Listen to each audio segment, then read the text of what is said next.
Hi, my name's Ethan Lawrence. This is Jesse Leach from Killswitch Engage. Hi, I'm Scotty Wartooth. Hi, my name's Sean Smith. Hi, my name is Deisha Kiva. This is Ryan McCombs from the band Soil. Ladies and gentlemen, my name is the Raging Cajun Lash LaRue. Hi, I'm Jason Heightman, the vocalist of Chaos Reigns. Hi, I am Billy Padmore, the bassist for Chaos Reigns, and you are listening to the greatest podcast of all time, Chronicles of Podcast. Enjoy! Ladies, gentlemen, theys and thems, this week we are here for a bit of a late recording. You could say working the graveyard shift. To bring you this week's guests, a hardcore band, are here to talk all about the sins of their success and their upcoming EP, Sweet Violence, released November 30th, and much more. This week we're joined by Jason Heightman and Billy Padmore. Put your hands together as we bring you the Chronicles of Chaos Reigns. Oh. Bravo. Oh, and pun terrific this week. Bravo. I'm glad you enjoyed it. I was about to apologise for him, but never mind, I won't. But still, all the same. But before we really get into the cruxy, deliciously part of this, how have your personal Mondays been? Billy, we'll start with you. Yeah, it's been a chill one. I'm a guitar teacher, so yeah, just I'm teaching a child at the moment who wants to learn Beck, and he's at primary school, which is mad. So, That's insane. That's yeah, cool. yeah, like to the point where it's like I'm having to look up this song. Like, I'm like, whatever you not in a boastful way. It's like whatever a student wants. It's like, yes, I know Wonderwall. I can teach you that one. But yeah, it was like a Beck deep cut, and I was like, oh, okay, 10-year-old child putting me on my toes there.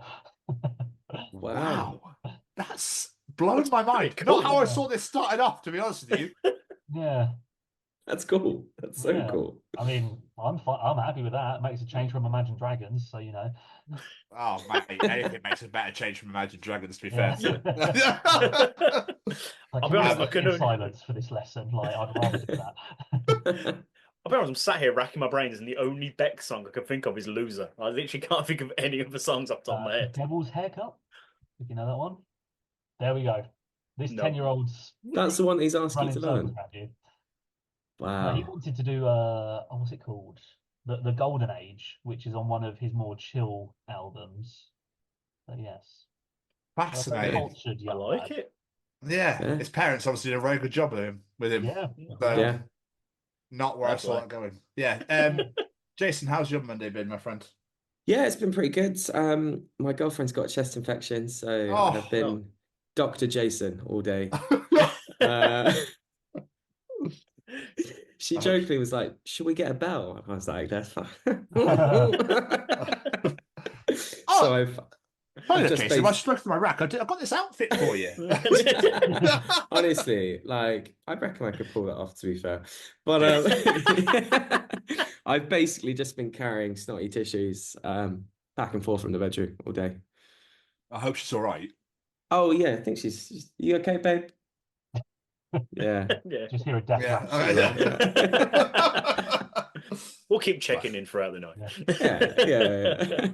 If you have to go off, mate, we understand. Just come back with it. So, 1 second, sorry. We'll just hear a bell. Right. So, guys, the way we like to start these things off is to take it right back to the start. Days when you were young masters growing up as children. Oh, goodness. What was it you wanted to be when you were growing up? What was that first initial thing you wanted to be? Has it always been music for you, or was it like race car driver? I don't know. I wanted to be a dinosaur. For Yeah, I was fuck's going to sake. say. Yes, great Like, answer. yeah, I actually going on that dinosaur tour. I went to the Natural History Museum recently, and I was thrown because I was like, "Yeah, I'm going to tell you all the names of these dinosaurs," and they've all changed their names now. It's What? like, yeah, What? so like the iguanodon, a classic one. I can't tell you what it's called now, but I was a bit like, You can't I'm just- an idiot getting it wrong. You can't just do a dinosaur reboot. Yeah. What is this? yeah. Marvel? Like, Yeah. And yeah, I was like, you know, it's great seeing them all, but I just felt like an idiot not being up to date with my knowledge. oh fuck. Why are they? I can imagine you go up to the Tyrannosaurus Rex and it's like, oh, the T Rex. Like, no, sorry. It's actually the Tyrannosaurus. Yeah. It's the what? Sorry, the Tyrannosaurus. That's what it's called I now. think that one's pretty safe. Like I think Okay, I was gonna say. there's too much history with that one. But yeah, Iguanodon is one of the C-level like C-listers, so they can afford to change it. I can't remember what it's been changed to. I think it's named after the person who discovered it, which Right. I would have thought was hundreds of years ago. So I don't know where You would we have fucked thought it up. so. Yeah. Were there people around during the dinosaur age? There wasn't, was there? No. So how can the person who Discovered the discovered body, he it? didn't. Yeah. Oh, I was going to say. Yeah, I was he going didn't to go, say. "Ah!" That really threw me for a second. Then I'm not going to lie. Write that down. Write that down. Yeah. Fuck's sake. What dinosaur do you want to be, Jason? I think it'd probably be a Velociraptor. Okay. I remember watching like JP Jurassic Park, and like obviously there's that sweet bit in the diner when it does the cool thing with the claw and like taps the floor, and you're like, oh yeah, it's a badass dinosaur. That's what I want to be when I grow up. Yeah, I was like, that'd be they're cool. feathered now. They're They a are. lot smaller, and they're like Well, they're like that big with feathers I'm on. something of a small and Yeah. feathery creature myself, Yeah. so so if anything, I'm on brand. It's that bit where it comes out the bushes. He just goes, clever. Oh, I girl." love that. Yeah. Oh. Yeah. And I think I am a clever girl. So I am James Bond. Wonderful. Billy, what about you? Yeah, I liked them as well. Like, what there were so many like cool ones. I really liked the Ankylosaurus, which was the one which had like the Oh, yeah. tail with like the kind of the club on the end. And yeah. I remember, like, you know, so many like dinosaur magazines I got and everything, and it's like, oh, it would use that to like kind of break the ankles of any predators that were coming after it. And I was like, that's pretty gnarly. Yeah. Wow. I mean, I realised that I should have elaborated more on what I was asking, but I was meant to say like what you want to be when you were growing up. But you know, the dinosaur conversation, we can keep going. I don't mind. Okay, back to serious territory now. Yeah, sorry, mate. Sorry. But okay, that is well, awesome, though, by the way. That's awesome. The thing is, I actually came to music quite late. In that I didn't actually start. So I'm a guitarist. I play bass in Chaos Reigns, but I didn't get my first guitar until I was 15, which I suppose, like, you know, not old, but in the grand scheme of like young musicians, that's considered quite late. I don't really know if there was anything. I really liked like art and drawing and things like that, but I don't. Yeah. I think at childhood age, I didn't really have that idea of what I want to be. It was just too far off. But I think once I started getting into music and like the typical alternative stuff you get into as a teenager, that was like, this is cool. Like that's the only thing I could dream of. And yeah, I went to a grammar school, and there were so many people that were just like, oh yeah, I'm gonna be in economics when I grow up. And it's just like, fuck me, man. Like, it's 17 and it's like instantly you've just gone, yeah, nothing fun for me. Just but yeah, I think music was the only thing where I was like, this is the only thing I am interested in. And I'm very, very lucky in the one, I get to be in a band and play, and also I have a job that is still related to music. Like I'm teaching it, so I'm very happy with how it turned out, basically. I know we'll progress this later. That's fantastic. But just quickly, and it's not to shit on bass guitarists in any way, shape, or form, but you said you're a guitar teacher, but you played bass in Chaos Reigns. Yes. Was the guitar taken, or would No, you just... no. So I formed the band. And it was actually a uni project where so I think it was in like year 3. I went to, so I'm from London. There's the Institute of Contemporary Music Performance, and like our year 3 project was basically, I'm going to sell this really badly. It was like, pick a project and just do it, and you need to document everything. So whether that's like putting on a show, recording a project, or whatever. And my project was, you know what, I'm going to form a band. I'm going to form a hardcore band.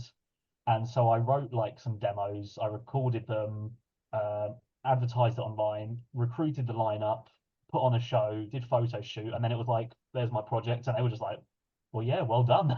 And then it just took off from there. But yeah, so when I was recording the demos, I didn't own a bass guitar, and I had to borrow one. And when I was recording it, I was like, this is really fun, actually, like just focusing on literally just root notes. And I just love the way that, I suppose this is true of any like rock genre, that even though the guitar riff is like the iconic part of the song, when you've just got that bass coming in, it just really adds the weight and the force behind it. So, like, case in point, in any hardcore breakdown, you have the guitar like playing the riff, but when the drums comes in, it's the bass that is just adding that weight behind it. So I really enjoyed that. And then also from a kind of like a snooty MD perspective, being at ICMP, like a music uni, I didn't trust any bassists to not go, I'm going to play with my fingers and I'm going to be like, doing walking bass lines. I was like, yeah, it's like, this is a punk band. You will play root notes with a pick. And I was like, if I just take that, that will be my burden to bear. As I said, I wrote the guitar part. So that was kind of like my outlet. So, yeah. Sorry, that was a very long answer. No, we like long answers. Don't worry, we like long answers here. That's what we come here for. It's part of the lore of Chaos Reigns as well. Yeah. It's very important. Yeah, absolutely. But like going back to the growing up side. Sorry, because you mentioned that, it just clicked in my head. I don't want to leave it and lose it. You know what I mean? When you moved on, you go, "Oh, I can't come back to that now, bollocks." Yeah. Music growing up. Jason, what were your parents into? Were you influenced by anything they were listening to in any way, shape, or form? Yeah, so actually, do you know what? I can honestly thank my mum for a lot of my good tastes, because we used to listen to pretty much everything from like Johnny Cash to ABBA to Bon Jovi. Like she was really into country music as well. So she's got like a really eclectic music taste, and she basically just like she's this like 4 foot tall Asian lady who can speak very broken English, but like she just puts something on, and if she likes it, she goes, "Yeah, do you know what this fucks? I'm gonna listen to more of this." And then and so it was basically like, cool. That's exposed me to all of these crazy different genres of music from a very young age. So yeah, like I definitely remember there was a point when I was probably about like 10, 11 when I first heard like my first like new metal track. I think it was like Linkin Park or something like that. In fact, I think it was Linkin Park. And remember like hearing it and being like, what is this? What are these like crunchy distortion, and like why is this guy like fucking screaming? Like, yeah. And then that's kind of when I started like deviating off the pop world. Nice. What was it though that made you sort of go, this music thing, I want to do this. I want to put all my energy into this. I want to start being a band. I want to do this for my living. What was it? Was there like a defining moment, or was it just sort of happened? Yeah, so I guess like, my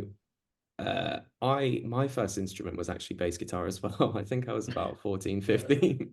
And basically, how like, I don't know if everyone else had the same experience of having the garage band thing. But basically like you just took whatever instrument was available, like was it hadn't been taken yet. I remember we had this one like and the bass was the last one. It was the last one. Just wait, I used to play in this band, and we had one drummer, we had 2 keyboardists, 2 guitarists, 2 vocalists, but no bassist. They were like that desperate. And this was like proper like school assembly type stuff. Yeah, and so yeah, I think I got a little bit older. I thought, it'd be good skill to have, learn an instrument, and then I guess I sort of always held a backing vocalist type role. Always known that I've like had some vocal ability. But Chaos Reigns is like my first debut as a frontman, really. So yeah, I don't know. I think it's just like a shared love of the camaraderie of being in a band, creating art and music with other people. Yeah, there's just something about it which is kind of like unlike anything else. Amazing. What about you, Billy? Was there a defining moment for you? I think actually, like going back to school and everything, it was getting to like A level. Well, it was A levels, and because I came to music so late, because GCSEs essentially already started, I couldn't do music GCSE, so I was doing like, just the least rubbish subjects for A level. And then it's like, oh, you've got to go to uni now and study one of those for 3 years. And I was just like, maths or English for 3 years. I was like, oh, fucking hell. I don't really want to do either of them. And like, I also did classics, which I think classics is quite cool, like, studying about ancient Rome and Greece, but I was still thinking like, I really want to be doing this. And I think it was just that I mean, at 18, it was a bit of a panic, just like, shit, I don't want to do any of this. I don't want to go to uni and study these subjects, which I'm not interested in. I only like music. So I was just like, I can't do it. I can't go to uni. And I had no education in music apart from what I'd taught myself, which was just, my favorite songs. So I went to college and then like I did a diploma and then 3 years. So I'd like all in all, I've done 6 years of studying. So it's like, okay, so like music is my thing because I've spent a lot of time on it. I can't really do anything else. But yeah, like, and there's been various things I've done like music related jobs, even just like journalism and things like that. But like every day I'm like holding a guitar either for being in the band or teaching or just learning or writing. So yeah, I'm really happy with how that outcome's come about, and like I couldn't really think of doing anything else myself. Just to interject, Billy had this really cool job where he was basically Jack Black from School of Rock as well. Yeah, so I'd like take instruments to primary schools and teach them to be in bands. And once again, really weird because like, well, for me personally, music in primary school was just that kind of thing on when you're in the car, like on the radio. But there were kids being like, "Oh, can we do this song by this band?" And it's like, wow, you know these things. It's remember like a girl in year 2 or 3 who was into Nirvana, and it's like you're 7 years old. That's awesome. Yeah. There's hope, guys. There is hope. The next generation are coming through. Well, I'll say, actually, even nicher than that, another girl who's in year 3, she wanted to do the song "Wicked Game" by the Cardigans. Whoa. If you know that song. Nice. Yeah, and I was like, yes, but This is what makes like we always go like, oh, the internet today, kids, blah blah blah blah. Yeah. But that is the one positive I find that's come out of it. It's introducing some really cool music. Yeah. Like, my daughter's music taste is so eclectic. She's 7, and she'll go put music on in her room, and it'll go from Taylor Swift to Falling in Reverse, and I'm like, what the fuck is going on? Yeah. But I love it. Like she loves Ronald by Falling in Reverse. I'm like, what are you doing? What is happening? I love it, but what is happening? Yeah, I suppose because when you're younger, if like as I said, you hear music in the car, like once that song's finished, it's like, oh, it's gone now. Like that's it. Like you just have to wait until the radio plays it again. But now you can go and find things. So yeah, well done, internet. Like Great job. Top marks. Billy, a question I asked Jason before. Same with you. Influences from parents. What were you listening to growing up? So my mum is very much into kind of like soul and R&B and disco, which I still very much love. And I don't like when I play guitar, I do naturally kind of play like if I was just playing for fun, I do really love like the Nile Rodgers kind of disco guitar work, and it really shaped my guitar playing a lot. Just this kind of like syncopated rhythms that he does and being able to play on the offbeat.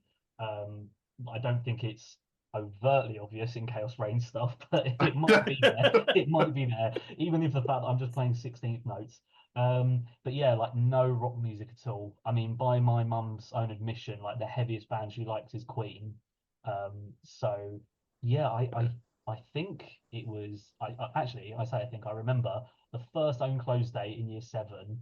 A kid came in wearing a Slipknot hoodie, and I was just like, "Who are they? What is that?" And I was like, when you have no reference of what Slipknot is, it's like, is this a horror film? What is it? Yeah. And once again, this was in like dawn of the internet days, so it was when there was so many like rumors circulating around Slipknot and like the mystery. Yeah. So that was the gateway for me. But yeah, I still really love like disco and R&B, and whether or not I'm allowed to say it, Michael Jackson's got a lot of great songs. Oh yeah, he does. Well, it's that thing, isn't it? When you're growing up, like we all know the Backstreet Boys and NSYNC had some unbelievable tracks. We all know this, right? But when you're growing up, you always go, "I don't like this." What do you mean? Yeah. I'm into Papa Roach and Biscuit. Of course I don't like that. But secretly, you're like, "I want." Yeah. You know what I mean? Like, of course you are. You say that I was in uni once, and I had a friend of mine say that he was in a covers band, like doing alternative songs. I was like, "Oh, what are you playing?" And he was like, "We're doing some Panic at the Disco." And I just instinctively went, "Ugh." And he was like, "They're really good." And I was like, oh yeah, I'm like 20 now. I should kind of like actually listen to them. And it's like, yeah, they are really good. I could totally relate to that because when I was growing up, I fucking hated My Chemical Romance. Any played anything by Really? them. Now I've grown up and I've gone, do you know what? They're actually fucking good at what they do. Yeah. They've actually got some You- really good songs. Yeah. You missed out, man. You missed Yeah. out. You really did. It's Really, really did. strong songwriting. Like it's like for me, there's no nostalgia there at all. It's just this is a good. They have written a good song. Like it is catchy. There's like a melody and like yeah, like that kind of 2005 to 2008 era of emo. Like when it was everything was like Fall Out Boy, Panic at the Disco, MCR, and Paramore. Brilliant stuff. Oh yeah. The huge top four, we love it. Yeah, the real big four. Yeah. Move over, Metallica. But a question I like to ask all bands, because I'm always intrigued by what came first. And I'm also interested because this is also a song done by Trivium. The name Chaos Reigns, where does it come from? Well, we've been told where it's come from by many people, and I've had to say no, that's not, and they've gone, I think it is. And I was like, all right, you win. Is that the Trivium track, right? No, it's not Trivium. I am a Trivium fan, but it's not. People think it's an Every Time I Die reference as well, which it isn't, as much as we love Every Time I Die. It's from the film Antichrist by Lars von Trier. Okay, I have which no I'm idea sure what you're that is. both big fans of. Okay. Yeah. Silence. Yeah, sorry. It's a harrowing film. Oh, it's but great. There's a bit in the film where Willem Dafoe's character is like having a nightmare, and in his nightmare he's walking through a forest and he sees a fox eating its own stomach, and the fox looks up at him and says "Chaos reigns" in like this really demonic voice, and I was just like, that has shit me seriously. And and I was like, it's not a horror film, but it was just that bit. I was like, this is the scariest thing I've ever seen. And I cannot recommend the film because it is horrific. But That's great. It's really, if you're into horror, it's a very good film. It's like an art horror film. It's an art I'm horror into film. horror, but I'm just saying that's the kind of film where it's like, I've watched it once and I think I'm full. But yeah, and because of the Fox thing, we kind of have that in like our merch and everything, and like every now and then we get. I think we've had a few people recognize what it's from, Jason, haven't we? Yeah. Like again, that like the film itself is like this like art horror deep cut, and the moment from the film is just obviously like a very small section of said film. Yeah. And so unless you're like really into horror movies or like a horror buff, you'll get the two things together. But most people are just like, oh, it's Trivium, right? You guys are big Trivium fans. Like, yeah. That's just the only thing I knew. That's the only thing I knew when I just thought I'd take a stab. Yeah. So apologies, but Yeah, horror movies. no, it's cool. Like We might just 10 out of 10 album, but yeah, it's not Trivium. We could keep changing it though. We could keep changing where it's from. It's very fuck with people. Yeah. It's actually a Brooklyn Nine-Nine reference. Yeah. And Captain Hot's deadpan face. Yeah. Chaos reigns. Yeah. Very good. I love that show, honestly. It's one of my favorites. So, yeah. So obviously, Billy, you mentioned earlier that you sort of started this project as a uni project. Yeah. How did it come together as a full band, Jason? Like, how did you and the other guys get involved? It's really escalated since uni, hasn't it? Yeah. To be honest, I think at that point it was the kind of like I formed a band and I happened to be ticking the box of this is my coursework as well. But yeah, or Jason, like, do you want me to talk about? Well, yeah, I guess so. I'm sort of joined. What iteration of the band would you say we're in, Billy? Like, I think this is probably like this number three, the third iteration of the band. Yeah. So yeah, like I'm the second vocalist of Chaos Reigns. There was another guy before me called Dan, really lovely guy. If you've listened to some of the older stuff, like A Horrific Accident, you'll hear his vocals on there. Super sound dude. He just, decided that he wanted to up sticks, move up north and start a family. And so I stepped in at that point. When I joined the band, we also had a new guitarist and a new drummer join as well. So Billy, you're like the only original member as well, I suppose, now as well. To be fair, the first two guitarists, I think they left within like the first year. So it was still kind of early doors. But yeah, I would call that like iteration one.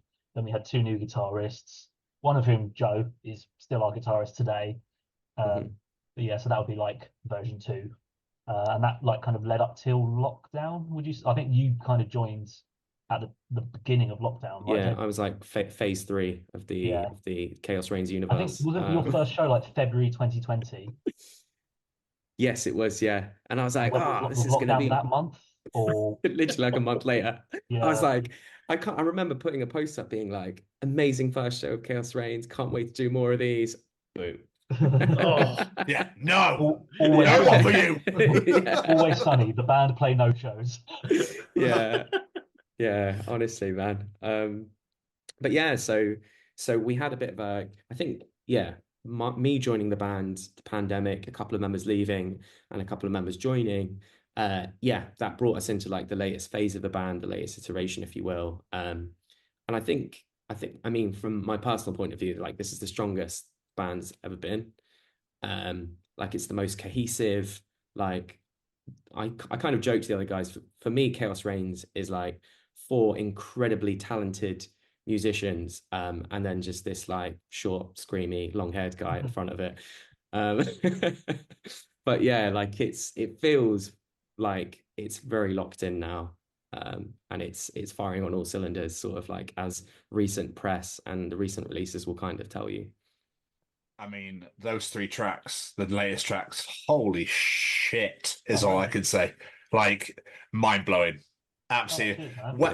How did you learn to growl and scream and blech that way? Do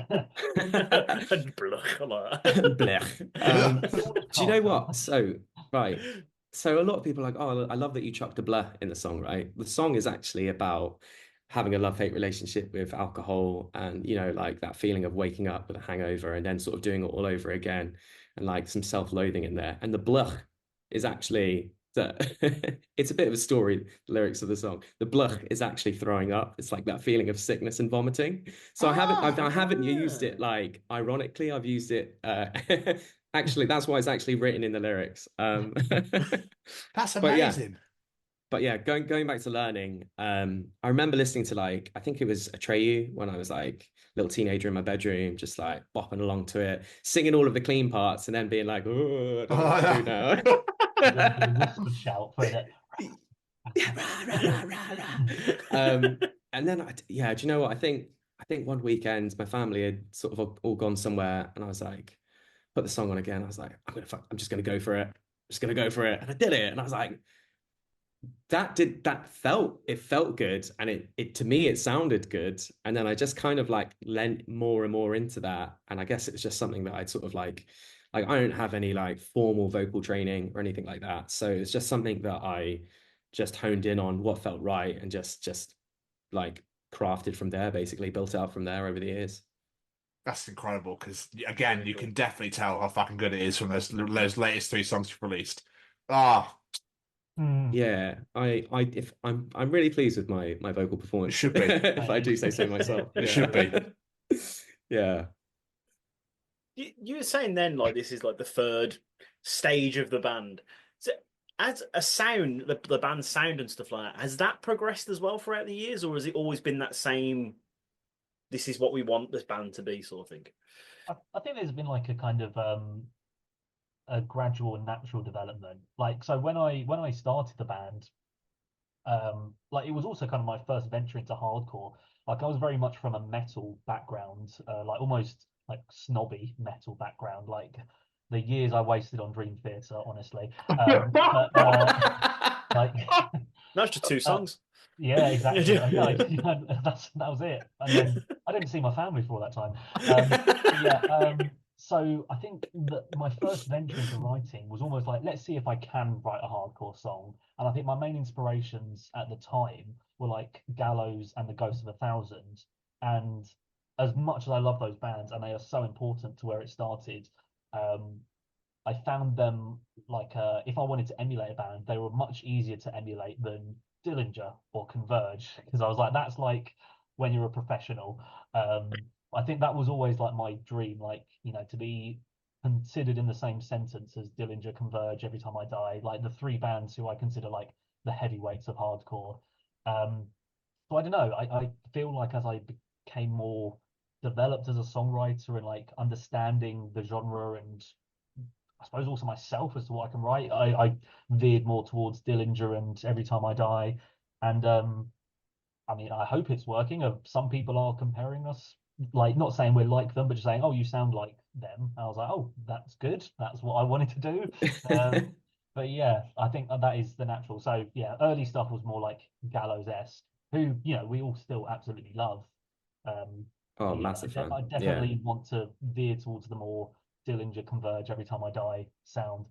Two of whom aren't even with us anymore, so you know, gap in the market if anyone's looking. Anybody? Anyone? Yeah. But you mentioned Gallows because that's what I got from it, but I also got hints of Sixth.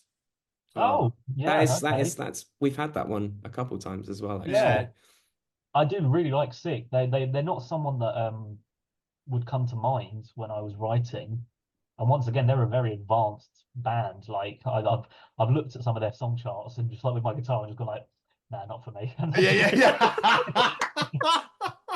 So yeah, like, thank you for that comparison. And Yeah. yeah, they're a great band in that, like, who's doing what they do? I think like the number 12 Looks Like You. They're the only band I can think of that are similar with that really kind of like frantic back and forth with the vocals and yeah, no, Sick for Wicked, but yeah, I'd never really considered that comparison. And they're back. Go on. And they're back as well. Long may they remain. Yeah. Oh, they're on download, aren't they, this next year? Oh, yes, they are. Yeah. So that was like, because yeah, that was one of the few names when I saw the poster. I was like, what? Yeah. Incredible. Absolutely incredible. But Jason, your lyrics, I'm assuming you write them. No, it's all ChatGPT actually. But... Is it actually? Oh, okay, nice. So AI-based lyrics. I'm joking. Are they? Are your lyrics quite personal? Because you mostly mentioned about the alcoholism and that sort of thing. Are they quite personal to you? Are they story based? Are they somewhat political? Like, what sort of do you go? What's your inspiration? So, like, basically, the way I kind of usually approach lyrics is like Billy will provide these incredible demos for us to work with, and like I'll take this kind of almost like fully formed song, I'll go away, I'll listen to it a few times just to kind of get the feeling, get the emotion of the track, and then that's kind of how I'll apply. Like once I've got the feeling and the vibe of the track, that's then when I'll look at how I'm going to apply my lyrics to it. In terms of lyrical content itself, like it ranges. Like Violent Delight, ironically, Dave, our drummer, came into practice one day and he was just like an absolute shell of a man, like horrifically hungover, like probably one of the worst hangovers I've ever seen. And I was like, yeah, you should probably do something about that. And then it just so happened I was writing for Violent Delights at the time. And yeah, I almost sort of like put myself in the position of Dave and his love-hate relationship with drinking, if you will. And that sort of formed the foundation for the song. And then the song itself, it kind of almost tells the story of a night out, basically, from start to finish. Yeah. In terms of like some of the other tracks, like I tend to just kind of write from the heart. Like Sins of Success at the time, I was just kind of really obviously angry with 12 years of like Tory leadership in the country, and just kind of like how miserable things felt at the time, and just how, again, essentially the rich are just getting richer and the poor seem to be getting poorer, and just life seems to be getting less enjoyable for everyone, or for the most part everyone. And so yeah, it kind of came up on cronyism and that. Probably the most personal track for me off the album is The Lotus King, which I wrote about. Basically, I almost lost a friend to suicide, and so it's that story basically. And so after listening to the track a few times over and over, And through the time I was kind of processing my feelings and my emotions about that. And so that's how I kind of used that as the canvas to paint the story. Yeah. So it ranges, but most of it just seems to be, I guess, kind of reflection of life. You said almost lost a Yeah. friend. Yeah. So he's still with us. Yes. Good. Excellent. Yeah. Oh, thank Yeah, God for yeah, that. Yeah. Excellent. Good. Yeah. I'm pleased. I'm pleased to hear that. Yes. Me too. Yeah. Apart from obviously going through all that, but Oh, as long as yeah. I'm still here. Yeah. Yeah. And so that kind of lays the foundation for a lot of what the record's about lyrically anyway. You know, it's about the line between life and death, and pleasure and pain, and love and hate, and obviously joy and sadness. And like, yeah, I remember the exact moment that I sort of got broken the news, because I was on this like cycling trip. I'd cycled from London to the Netherlands. Wow. Like, yeah, it was epic. It was so cool. And I was like, I just landed in the Hook of Holland, which is the Hook of Holland, which is like south. And I was just like cycling along the coast and like kind of having a bit of a pinch me moment, because I was like, I can't believe I actually did this. Like I did this because I had a week off and I was bored. So I was like, I wonder if I can do this. Amazing. And then I was like, here I was like riding high, and then all of a sudden I get this message from back home, and like within seconds my world just like crashed. Yeah. And I just and so I find like life is so fascinating that you have these moments of just like, you can have pure elation and then crushing sadness within seconds. But there's always this reminder to just kind of keep going, keep moving, keep walking. Or keep cycling, I guess, in this case. It's conversations like this that make me think to our work with the foundation, because it's like the amount of people when you're growing up are like, oh, that screamy shatter music, I bet you're just worshipping the devil and all that shit. But really, the lyrics in this sort of music are intense. They're so thought out, they're so beautiful, they're so emotional, and like the fact that stereotype is put upon this type of music pisses me off. For one of well, it's one of the many reasons alone, because there's some of the most beautiful lyrics you'll ever hear, but they don't take the fucking time out to actually pay attention to what they're about. Sorry, I got my soapbox a little bit there. I was thinking. No, I agree with you there. Like, honestly, Jamie, it's one of those things where I think if you were actually to like take my lyrics out of the context of the music and just like look at it on a script or on a poetry board, it would mean something completely different. But you know, it's the application of the two together. I'm not in a band for the sake of like making it big or like, you know, success or fame or anything like that. It's just like it provides an outlet for us at the end of the day to kind of process thoughts, feelings, emotions, and creativity. So let's talk about the new EP. Comes out just over a week, November 30th. How excited are you to get this out in the world? First off, we need to correct that, because I think we made a mistake, but it is actually the 29th. Oh, okay. Surprise, it's coming a day earlier. Hey! Yeah! I can't read a calendar, and I thought the 30th was a Friday, so apologies there. But the good news is it's coming a day earlier. Yeah. So, Yeah. Oh, well, there we are then. Yeah. Week on Friday. Yes. Normal Friday, normal service. Sorry, the question again. I was so focused on the I was going to say, regardless of the date it comes out, how excited are you to get this out there? Very, very, because even though we've got 3 singles out already, there's still songs which I'm keen for people to hear. The Lotus King, the one that Jason was just talking about in particular. Very interested to see what the response is for that one. Because that one, I would say, it's probably the least traditional, or like, would you say, Jason? Like, it's a lot longer and it's a lot slower, so... Yeah, I think I mean, I always like, we've played it live a couple of times, and I always jokingly say before we start, I'm like, oh, the next one's a ballad. Because it feels like, you know, in fact, a lot of people have confused it with being 2 songs, because it's like, there's a section where just the feeling, the mood and everything sort of changes. Yeah, like an interlude, if you will. And so it's very different. I mean, if you were to look at Chaos Reigns' normal back catalogue, and then this song is probably very unusual compared to the other ones, you know, like the 3 singles we put out are just like circle pit bangers, I think, you know, like 2 minutes long each, aren't they? Yeah, like 2.5 minutes. And then this one we've just kind of gone, oh, here, was it 7 minutes? Yeah. Yeah, so it's like a 2-for-1 special. Yeah. Oh, spoiling It's that us. Dream Theater influence coming through again. Oh, maybe. Wait till you hear that keyboard solo. Yeah, so I'm very excited for people to hear that one, and also just as a like to release a body of work. Yeah. Personally, and Jason's told me I'm in the minority here. I like listening to a complete body of work. Like, bands like my favorite band can be releasing singles, but I'm like, no, I'll wait until the album comes out because I quite like hearing it like in the context that the artist desired it to be heard in. But then equally, a lot of people just, they want to hear their favorite song straight away, which is great. So from my perspective, and for anyone out there who's like me, having the whole body of work out, and I'd love for people to hear that as like, oh, you're hearing the full thing rather than just like the highlights, if you will. Do you struggle for what to release as singles then, in that case?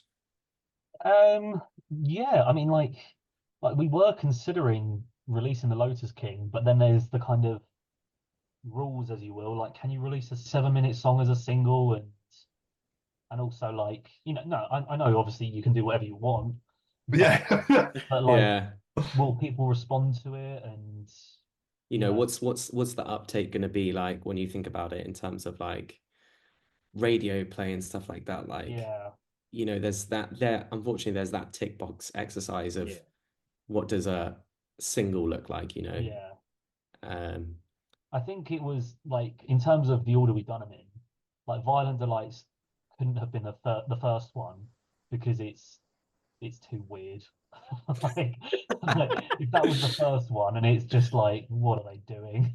I think I always refer to Graveyard Shift as like the most immediate song because it's literally like snare drum and then the song starts. So it's like, I think people know within like the first few seconds whether or not they like it. Whereas like Violent Delights, there's that, as I said, there's like kind of surf guitar bit, like a bit of bossa nova, even like the more overt Dillinger stuff. I can see why people might be put off by it. So I think that always had to be a kind of like, and now we have this. Sins of Success, I think we knew had to be a single as well. Yeah, I think from like a lyrical hook, there's like a very simple like lie, cheat, steal, kill, this like 4-word phrasing which repeats itself throughout the song. And I was like, okay, this has a great opportunity to kind of almost be like a, what do you call it, like like a little earworm type thing, something that people can actually ground themselves to. Going back to Graveyard Shifter, I think for me, before we'd even constructed the rest of the EP, I always knew that was going to be like number one. Just like, I remember the first time we played it as a collective, and it was just like, yeah, this is fucking sick. Yeah. Like, I just kind of, like whenever we played it, like in the early stages, like in the practice room, you could just feel the energy off of everyone. And like, it really, like, it was like something special. It's like, it's the song which I call like the knife of this record, it's just like straight in. Yeah. That's a good analogy. I like that. Yeah, I've never heard that before. It's amazing. Because you released Violent Delights on Friday. Yeah. So obviously it's only been out for a few days. So like, has it gone down quite well? It's been well received. It's apparently one of the top 12 best new metal songs that you need to hear, according to Metal Hammer. So take it up with them. There you are. Alongside Machine Head, Poppy, Vukovi. Whoever those guys are. Never heard of them. Never heard of them. I don't know if you feel the same, Jason, but I feel like this has had a better response than Sins of Success. Possibly. I think maybe it's just that like sort of initial, like that initial, we're still in the first 3 days, we're in the honeymoon period, if you will, of a song release. Yeah. So it's still very much like everyone's like screaming and shouting about it. Yeah. There are people that have like there's a few people that have reached out to us saying like, oh, this is your best song that you've done. And I always find that like some people that have been quiet for the previous 2 releases, I'm like, oh, so it's the weird stuff you like. So, that's quite maybe around the back in 5. yeah. That's quite satisfying in the fact that like, when like, in any form of art, when you feel like you're going out on a limb and it's just like, is everybody gonna like this? Is like, but even if you just have that one person, it's like, oh, okay, you know, I haven't gone too far off the rails. But yeah, so Yeah. It's like you never know how a song's going to resonate with someone at the end of the day. Like we know what it means to us, and we know how it feels to play it, but we can't tell how it's going to be received when it actually kind of gets put in front of people, which is the most exciting thing about putting out the EP. You know, it's like it's a collection of songs with the new lineup that are probably some of the most like confusing but creative and exciting songs that we've ever written. So yeah. I'm excited. Absolutely excited. But with the Spotify generation, as it were, because obviously you're releasing an EP next week. But does this mean you're going to work towards an album maybe, or are you going to stay within the single to EP ratio? Because people obviously go, that was amazing, what's next? Oh, that was amazing, what's next? It's a tough one because I think I want to follow the traditional route. Yeah. I think because that's what I grew up with as well. Like, you know, as I said, like I didn't listen to singles because I would go to HMV to buy an album, and it's like this is a tangible thing, like a body of work. So yeah, I'd always like to go towards an album. I think it was like, if Jason would agree with me on this, it was kind of like because we had that new lineup, it was a bit bold to go, oh, we're back, and here is 30 to 40 minutes worth of music. It seems a bit like, you know, we're putting all our eggs in one basket. You know, I'd love to release an album, and I'm hoping that after this, if there is demand for it, then we can do that. Because I don't know, sometimes it seems a bit dangerous just to stay in the EP circuit for too long. Yeah, like, what do you think? Yeah, personally, like, I think it's like an album, an LP, if you will, can be like a very daunting concept as well. But I think for me personally, it feels like the next step for us as a lineup. I think just based off the reception that we've had off of these 3 tracks so far, seems to be really positive. And I think it'd be a really cool creative challenge for us as a unit, and a really good test as well, I think, to kind of just commit ourselves to like a full body work. The great thing as well is because we are like hardcore, metalcore, mathcore adjacent, whatever you want to call us, like we don't necessarily have to follow that box ticking exercise of what an LP looks like. Like Turnstile released a record and it's like 26 minutes long. Like it's actually, I think it's shorter than REP, right? Might be, yeah. Yeah, so I think Time and Space was very short. Yeah, and so I love the idea that like the label LP makes it sound like this big old intimidating thing, but actually, if it's a collection of cohesive songs that belong together, you know, it is what it is, right? Yeah. I think a lot of these sort of like labels like EP, LP, like mini album, like yeah, that's probably just for the industry people. But yeah. I always wonder, is there like a cut-off amount of songs you have? Is like, oh, you've reached that point, it's now an album. Yeah. It's weird because, like, going back to my prog roots, I remember the Mars Volta released an album which was 5 tracks long, but the last track was half an hour, and the record label were like, but it's only 5 tracks, that's an EP. And it's like the whole thing is like an hour and 15 in total. But then you have like the flip side where Nails will release an album that is 15 minutes long, and it's like, you know, where's the goalposts here? Yeah, like I'm not sure. Like you say, it is a bit of a box ticking exercise. I think it is like a label that will probably decide. Yeah. Mind you, that makes sense actually. A lot of them will invest in an artist, won't they? And say like, okay, you can produce an album for us. We're going to fund it. And I guess their idea of it might actually shape how long it has to be. Yeah. Maybe? I don't know. Yeah. I don't know. So last week on the show, we spoke to your friends in Call Me Amore, nice. who have just released a song with Mikey Chapman from Marinox. Good And day. now on your upcoming EP, you have a song with him as well. So how did that come about? We're all just like interconnected, really, aren't we? Mikey's just whoring himself out. Yeah, you know, that Mikey, he just loves our work so much. He just had to get in touch.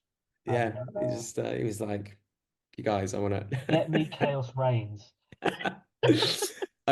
So me and Mikey actually, we grew up together. We used to go to school together. We've known each other since we were like little kids. Our parents lived like a few doors down from each other.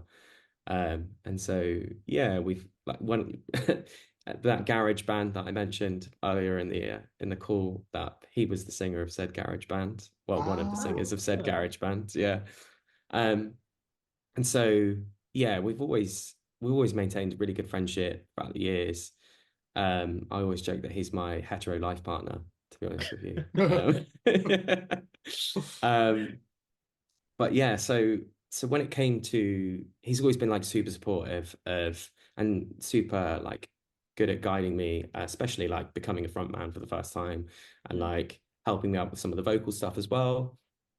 But yeah, he's kind of like really helped me develop our sound and stuff. And then as we got into the writing process, when it came to the Lotus King and the lyrics, and as I mentioned before, what the song's about and stuff, it's a subject that's close to both of us. And when I was like applying the lyrics to the song, I knew that there was like a really good gap for a guest vocalist into this, and it just felt so right. Like it had to be Mikey, it couldn't be anyone else. I told him what the song was about, and he instantly said yes. And so yeah, that was pretty much that. Oz Craggs as well, the guy who's our producer, is really good friends with Mikey as well. So it was really nice to kind of get everyone in the studio together as well. And he pretty much smashed it in like one take, and then it was so epic. I was like, I'd never really, I mean, it's one thing listening to someone on record, but then seeing it, and it's just like, oh yeah, shit, you can like just feel the power of like his voice and everything. Yeah, boy's got pipes, serious pipes. But yeah, so going back to Call Me Amore, I know Harry Radford as well. We sort of all met at 2000 Trees like a couple of years back, and so yeah, a bunch of us have all been good friends since. And obviously we supported Call Me Amore at their Underworld show back in September. I've had a few nights out with the guys. They're great fun, good bunch. We love 2000 Trees on this show, so any plug for 2000 Trees goes down. Oh mate, yeah, it's my favorite festival, 100%. Like I've got so much time for that festival. Like the dream for me is like, I know obviously a lot of people would like set their sights on like Download Festival or like, I don't know, Hellfest. But I'm like, yo, if we can just get 2000 Trees, that'd be sweet. James, Chaos Reigns, mate. Sort out. Yeah. But obviously Graveyard Shift's been played on Radio 1 and Kerrang Radio as well. Like you're getting all the, and then you mentioned Metal Hammer picking up, Violent Delight's been one of the big 12 tracks to listen to this week. So I mean, all credit to you, you deserve it. Thank you. You know what I mean? So like literally listened to that today, and I was just like, fuck me, these guys are good. Oh, so thank you, Tom. No, no, not at all. Not at all. Like so, but what I know, obviously, it's a different dynamic, it's a different iteration of Chaos Reigns. But what sets this EP apart from the earlier stuff? I think it just, I don't know. Like if you look at a Horrific Accident, as much as I really enjoy those songs, and we still play a lot of them live, these ones just seem to be, not just because of the length of the songs, they're just so much more immediate. It's just like there's so much going on in a short space of time, that I feel like there's more ambition in them, like without sounding arrogant. Like I just feel like we try to achieve more. I don't know. I don't know if I can pinpoint an exact thing. It just feels like a perfect scenario. Like everything has like lined up, and I don't mean any disrespect to the previous work and all the people that are involved in it, because it's still a great body of work. But I'm going to say that cliche, like, oh, this is the best thing we've ever done. But that's how I feel. It's like I feel like there's a step up in not just like my songwriting, but the band's performance and Jason's vocals and the production as well. Like everything, I think, has just aligned with that. We definitely didn't cut any corners with this record. Yeah. Like everything has been thought of from start to finish.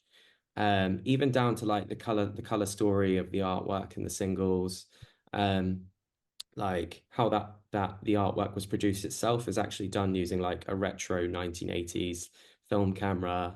and like using one of my friends. And so like, yeah, like every detail of this EP has been really kind of well thought through. For me, in terms of like the music itself, Billy, I think you mentioned, I think it was one of the guys from Dillinger who they write a song and then they basically like how can we make it harder?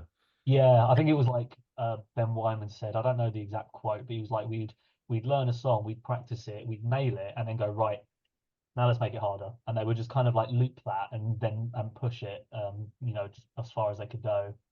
And I feel like we've been a lot more clinical when it came to the writing of these songs, in that respect, certainly. And I also think it's been like, I feel like as a group of musicians, it's much more collaborative as well. Like I can't speak for previous lineups, but I know that like we're all kind of helping each other with our parts, and offering as much like feedback and improvement as possible. And so like I can't really say more than that. It just feels really locked in. And so I think that is probably why it's gonna sound so different to previous Chaos Reigns records. I absolutely love James Dean as well. Ah, thank you. Yeah, absolutely love that track. Nice. Yeah, like it's cool because that one felt like the perfect sort of transition point from old Chaos Reigns into new Chaos Reigns. We were like, we need to put something out that kind of gives a flavor of what we're going to sound like moving forward. And it was the one track which I think we all agreed was like, it doesn't quite sit right with everything else, but it still needs a place in the world. It's straddling that line between, like, it's got a really like crazy, let's call it like middle eight section, but then it also has like the most conventional chorus of any of our songs. Oh yeah. To the point where it's like, there's people have sung it along and they know it, and it's like, that's really weird for like a hardcore song that the chorus is singing along to. Yeah, honestly. But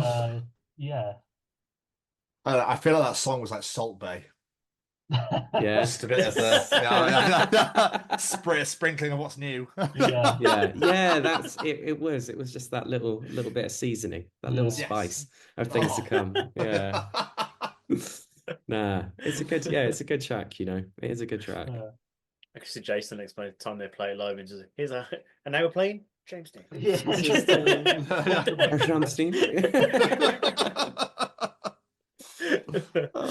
So looking at the future, you guys have some shows coming up, including a release show in London for December 6th. How excited are you to get out there and properly celebrate the release of this EP? Yeah, it's mad, like very excited for it. But also like spoken to other bands about when you like release an album or whatever body of work, like once you've done it, it's just like, oh, you've done it now. That's it. And now you're in like this kind of, I don't know, like all the anticipation has gone and it's like, oh, it's out. So yeah, it's exciting, but also there is some nerves as well about it. But that show hopefully will be very, very fun. Yeah, I think it's what I'm looking forward to is playing the tracks sequentially. Yeah, like, we haven't done that before, which is we'd never actually just done a record run through, so we're going to do it all like from start to finish. And so yeah, it's going to be really fun to actually just kind of see how they all like stitch in together in a live concept. We're at the More Beer Vaults as well, which is like quite a new DIY venue as well. We played there earlier in the year. They were really good to us as well, so we're kind of really excited to go back into the space. Like it's a very stripped back setting. It's very much just like stage room, and it's like a great shape as well, so it's like what's happening in front of you is what you watch. Like it's not like one of those weird venues where they have like a nook and like it's going to be a good space, and it's going to be really good to occupy that room. So yeah, it's going to be fun.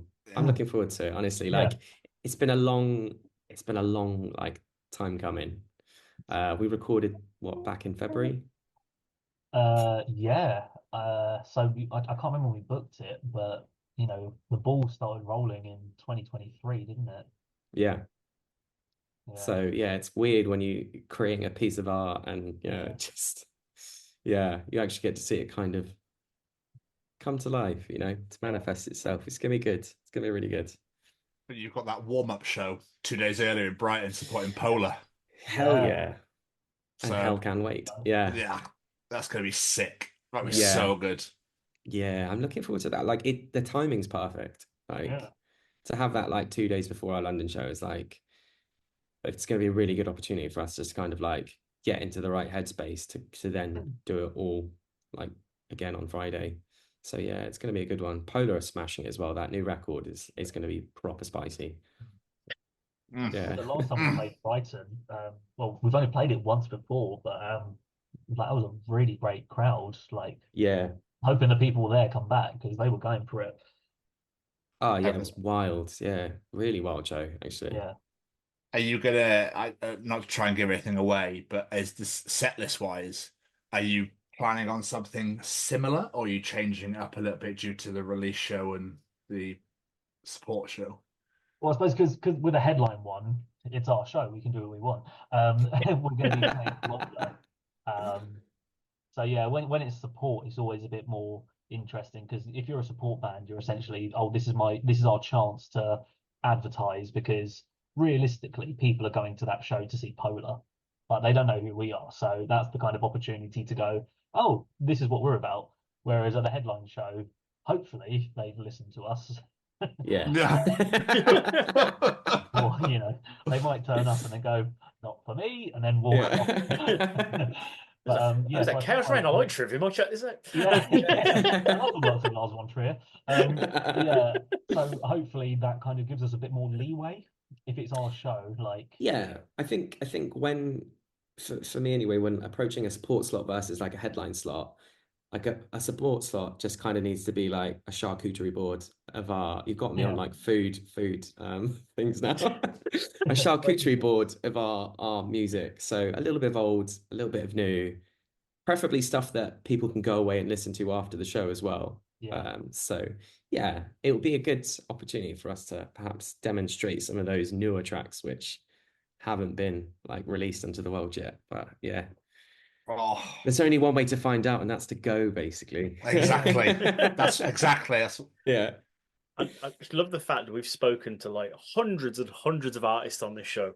No one has ever described their set list as a charcuterie board, and that's just top tier for me now. No one's ever going to beat that. Yeah. There you go. You're welcome. You're welcome. Yeah. So, looking past the EP release, though, what's the future looking like for the band? Anything exciting planned for 2025 that you can talk about, or is it all planning stages at the moment? Yeah, I don't think there's nothing definitive. We've got we've got a couple of obviously shows which have been announced. Yes, like we're supporting our good friend State of You at the end of January at the Black Heart. I absolutely love those guys. In fact, I met my girlfriend at one of their shows. Yeah, we're all like big friends as well. Like been friends for a long time now. So it will be really cool for me anyway. I don't know about the rest of you guys, but it'll be really cool to play that show and just kind of get everyone together. They're another one of Oz Craggs' bands as well. And like, yeah, I've just got a lot of admiration for their sound and what they do as a band. In fact, a lot of their members like are sort of ex-Polar and Hilda May and a couple of other bands. So yeah, so that will be a really good one. Then we've got Signature Brew, and then like yeah, and then the plan is basically, I don't know, hit the road with it really. I feel like while we can, while it's still very much active, it'd be really good to take Sweet Violence around the UK and like like dream scenarios for us as well. We toured with a band called Foxwomb from Sweden. And so they've come over twice now, and they very much feel like it's their time to host. So Sweden could potentially be on the cards for us as well, which would be a really good one. So yeah, like there's a lot of like, obviously none of this is concrete yet, but this is very much setting out our intention for the year, shall we say? And 2000 trees, obviously. Yeah. I think also just timeline wise, like starting the writing process as well, because considering like we were booking recording last year, if you look how long that takes to go from recording to releasing, you've then got to add on the writing and rehearsing before that. Like it's mad when you on a tangent when you look at bands from like the 60s and 70s and like how quickly they were putting stuff out. It's like, were you writing that as soon as the album was released, like album number 2? But yeah, I can understand why bands like Tool take 5 years, but I feel like we can't afford that. Absolutely not. Yeah. Yeah, I think for me the first and foremost is like let's get some more shows in the diary Yeah. and play Sweet Violence to more crowds. Yes. And then sort of like probably in the second half of the year is when we start thinking about hunkering down for creative seasonings. Yeah. Creative seasonings. I like Yeah. that. So before we start wrapping things up, there's a question I always like to ask in case people are listening to this and they're like, can't say I've ever listened to this band before, but I like the cut of their jib and I'm going to go check them out. What's maybe one or two songs that you would recommend that people listen to get like a flavour for what the band's about? Graveyard Shift, definitely. Yeah, I think Graveyard Shift's definitely got to be there. Like I feel like that's that was a song which, for a lot of people, was their first Chaos Reign song. Which is understandable, and it is Yeah. like, as I said, it's very immediate, and I don't know. I feel like I've noticed, maybe just because it's been out longer than Sins of Success, that one gets a good response from the crowd. So yeah, definitely Graveyard Shift. I don't know if we're at a second one. Jason, what would you say? Yeah, I definitely agree with you on Graveyard Shift. I'm trying to think of like what if it's hard trying to pick two definitive Chaos Reign songs because Yeah. as you guys know, we like to just mash up genres. Yeah. So it's like it's quite fun whenever we do one of those posts on TikTok and whatnot and try and get people to kind of guess the genre of it because some people are like, oh, it's mathcore, oh, it's metalcore, Yeah. oh, it's experimental jazz. Like Yeah. so you could pick two Chaos Reign songs, but they'd be vastly different, you know. That said, I absolutely love Fight or Flight from a horrific accident, like the EP before this one. Like it's such a fun song, and it's got like a really like bitey beat down towards the end of it, and like I think if you're perhaps someone who's into more of like the slam core side of hardcore that's like quite prominent at the moment with Knocked Loose and Kubla Khan, I think like that would probably maybe provide like a good gateway for someone who's into that kind of side of hardcore. It does seem to be one that is still, even though like it's not a new song.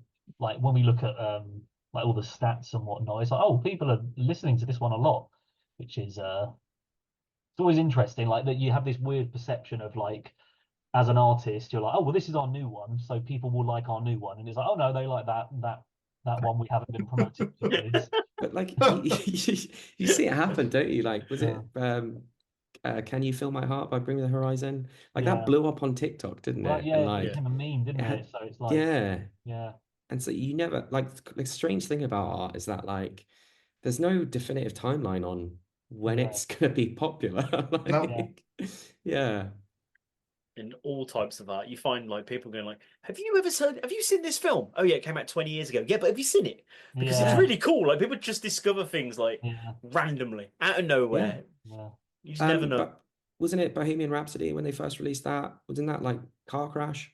And then it took a while and then it just blew up. Oh, I thought it was. I don't know. I thought the label really loved it because that's one of the many lies from that film where they were like, "Oh, this song will never work," and it's like, no, if you check the records, everyone was supporting them. So okay, I might be wrong on that one, but yeah, there's definitely a few examples of things which, bombed on initial release, and then all of a sudden, basically, like any song that Tarantino made popular didn't used to be popular. Yeah, that's fair. We call that the law of Tarantino. Fingers crossed, we're in Kill Bill 3.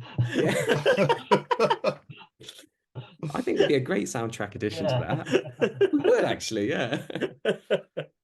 Mr. Stevens, do you have any more questions for our wonderful guests? I do. I have one more for you all. When you first started this journey, Billy, thinking this is going to be a university project, just get something in there and just, for the sake of it. Did you ever think this is where you would be today? On the Chronicles of podcast? Oh no, not on the show. I mean in general. Being played on Radio 1, being played in Kerrang, being in Metal Hammer. Honestly, like we haven't made it, whatever you call it. Like, we're not rubbing shoulders with Metallica, but just having people respond. I think for me, and it's quite a small thing, but we've just been playing shows and people have said, "Oh, we've come to this show to see you," and it's just like, "Oh wow," because I'm so used to just playing a show and like converting some people, but ultimately playing a show to a room full of people who don't know us. So to have just those, even like I think we did Manchester, and there was like one person that said to you, Jason, "Oh, like I saw you guys on TikTok a year ago, and I wanted to come and see you." And it's just like, oh, so like we are reaching some people that it's working, and it's those little things which are like the victory for me. And I never expected it. I wanted to make something with the band. I didn't want to just play to empty rooms, but at the same time I know hardcore punk isn't going to be selling out the O2. But yeah, just to have that like minor didn't Turnstile sold out the O2? Oh yeah, and is it not looser at Brixton Academy? So it's, they sold that out. So give it time, my friend. But yeah, no, I didn't think particularly the Kerrang and Metal Hammer stuff. It's just like wow, I was getting those magazines weekly and monthly, so that's crazy to have that. Yeah, I think like just to add to that, I'm just kind of grateful for any and every opportunity that we get, like the Metal Hammer thing is just like, it seems like every other day there seems to be like a new incredible thing that happens to us, and I'm just like I kind of have to pinch myself and just be grateful for every moment as it comes. Like Alex Baker really took a shining to us, that's comparing us to his favorite band, the Bleds, and I'm like I fucking love the Bleds. So like that for me, as I was sat there in my Bled t-shirt, was like what?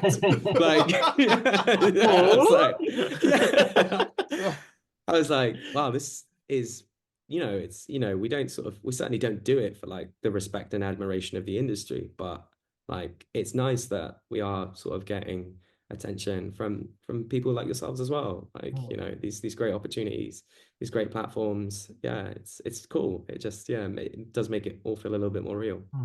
Definitely. And it's all deserved, because it wouldn't be happening if the music wasn't as good as it is. So thank you. It's all down to you guys. But gents, thank you so much for taking time out to chat with us today. It means the absolute world. We've had so much fun talking to you. Oh, it's been a blast. No worries. Yeah, it's been a pleasure. Can we come back for whatever reason? Of course. Just why not? Come on, if you want. Don't need to promote anything. Just come on for fun. Come for funsies. Shits and gigs. Just saw Dinosaurs for an hour and a half. Honestly, for your next interview, you should ask them if you could be any dinosaur. Which dinosaur would you be? Sorted. Add it into your next question round. Yeah, absolutely. That's just gonna put that in for every guest now. Yeah. Before we let you guys get out of here, though, any plugs, social medias, websites? Where can people go find you in the world?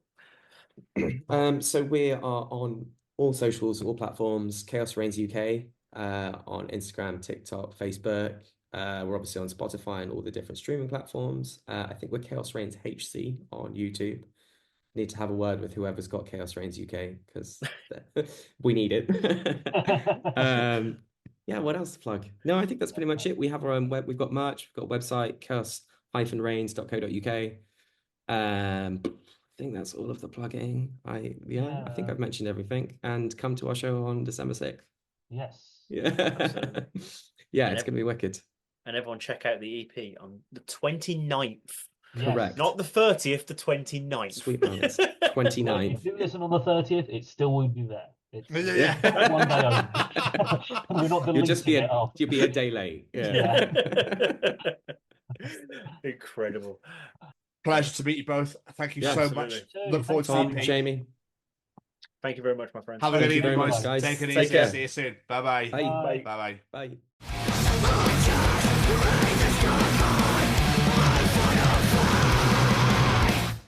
Oh, another week, another dollar. Well, where's the dollar? Yeah, I know. Sorry, but another week, another show.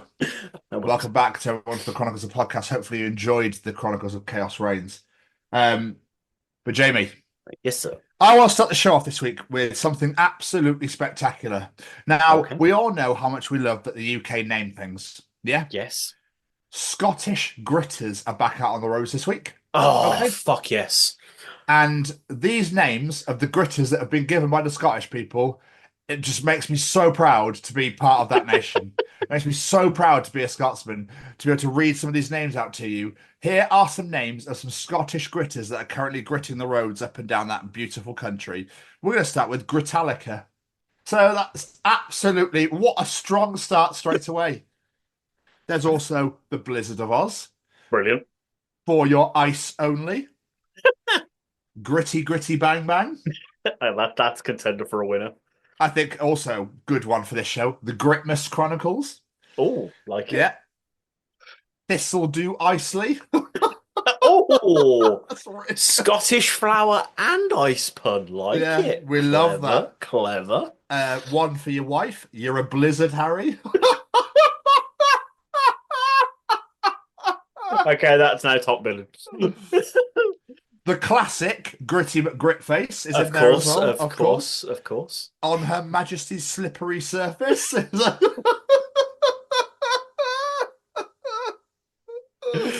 Oh, these are so good. These are so Freddie Mercury, also fantastic. Also sounds like a porn actress. Yeah.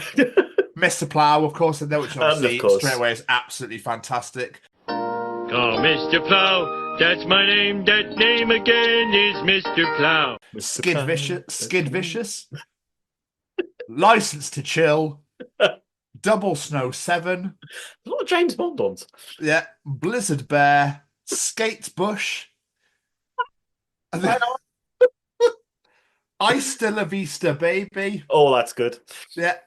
The Basil Salty. Clever. Yeah. Sammy Salt. Salt Shaker. Mrs. McGritter. And Grit and Bear It. I like that one too. And then Penelope Gritstop. So just can we just please just give a massive round of applause for how absolutely sensational those Scottish gritter names are. Just absolutely well done, Scotland. Oh, fucking done. Yeah, you know when you look at something, it's like, I'm really proud to be Scottish. Why? Because you're a proud nation, patriotic, and you have wonderful food and beautiful views. And no. Because we name our gritters with wonderful names. That's the only reason why. Like you're a blizzard, Harry. Yeah. Fucking great, that. So good. So just utter fucking genius is all I can say about that, Jamie. I like it. I like it a Utter lot. genius. But still, why do you always get earache or toothache on a Friday night? Why is it never in the week where you can actually get to the doctors?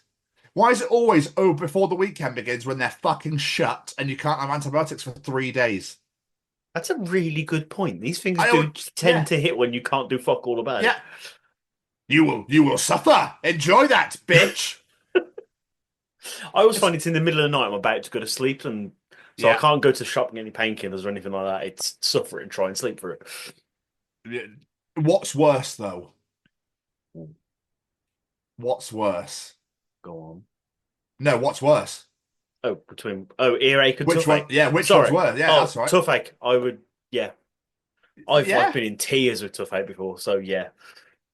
Always the one is because you can never sort it out unless you get antibiotics. You can never do anything about it. It's so frustrating. I absolutely despise toothache because I've been on the brink of tears of it. I get angry with earache, and that sounds weird, but I just after a while I just be like, "Will you just fuck off now?"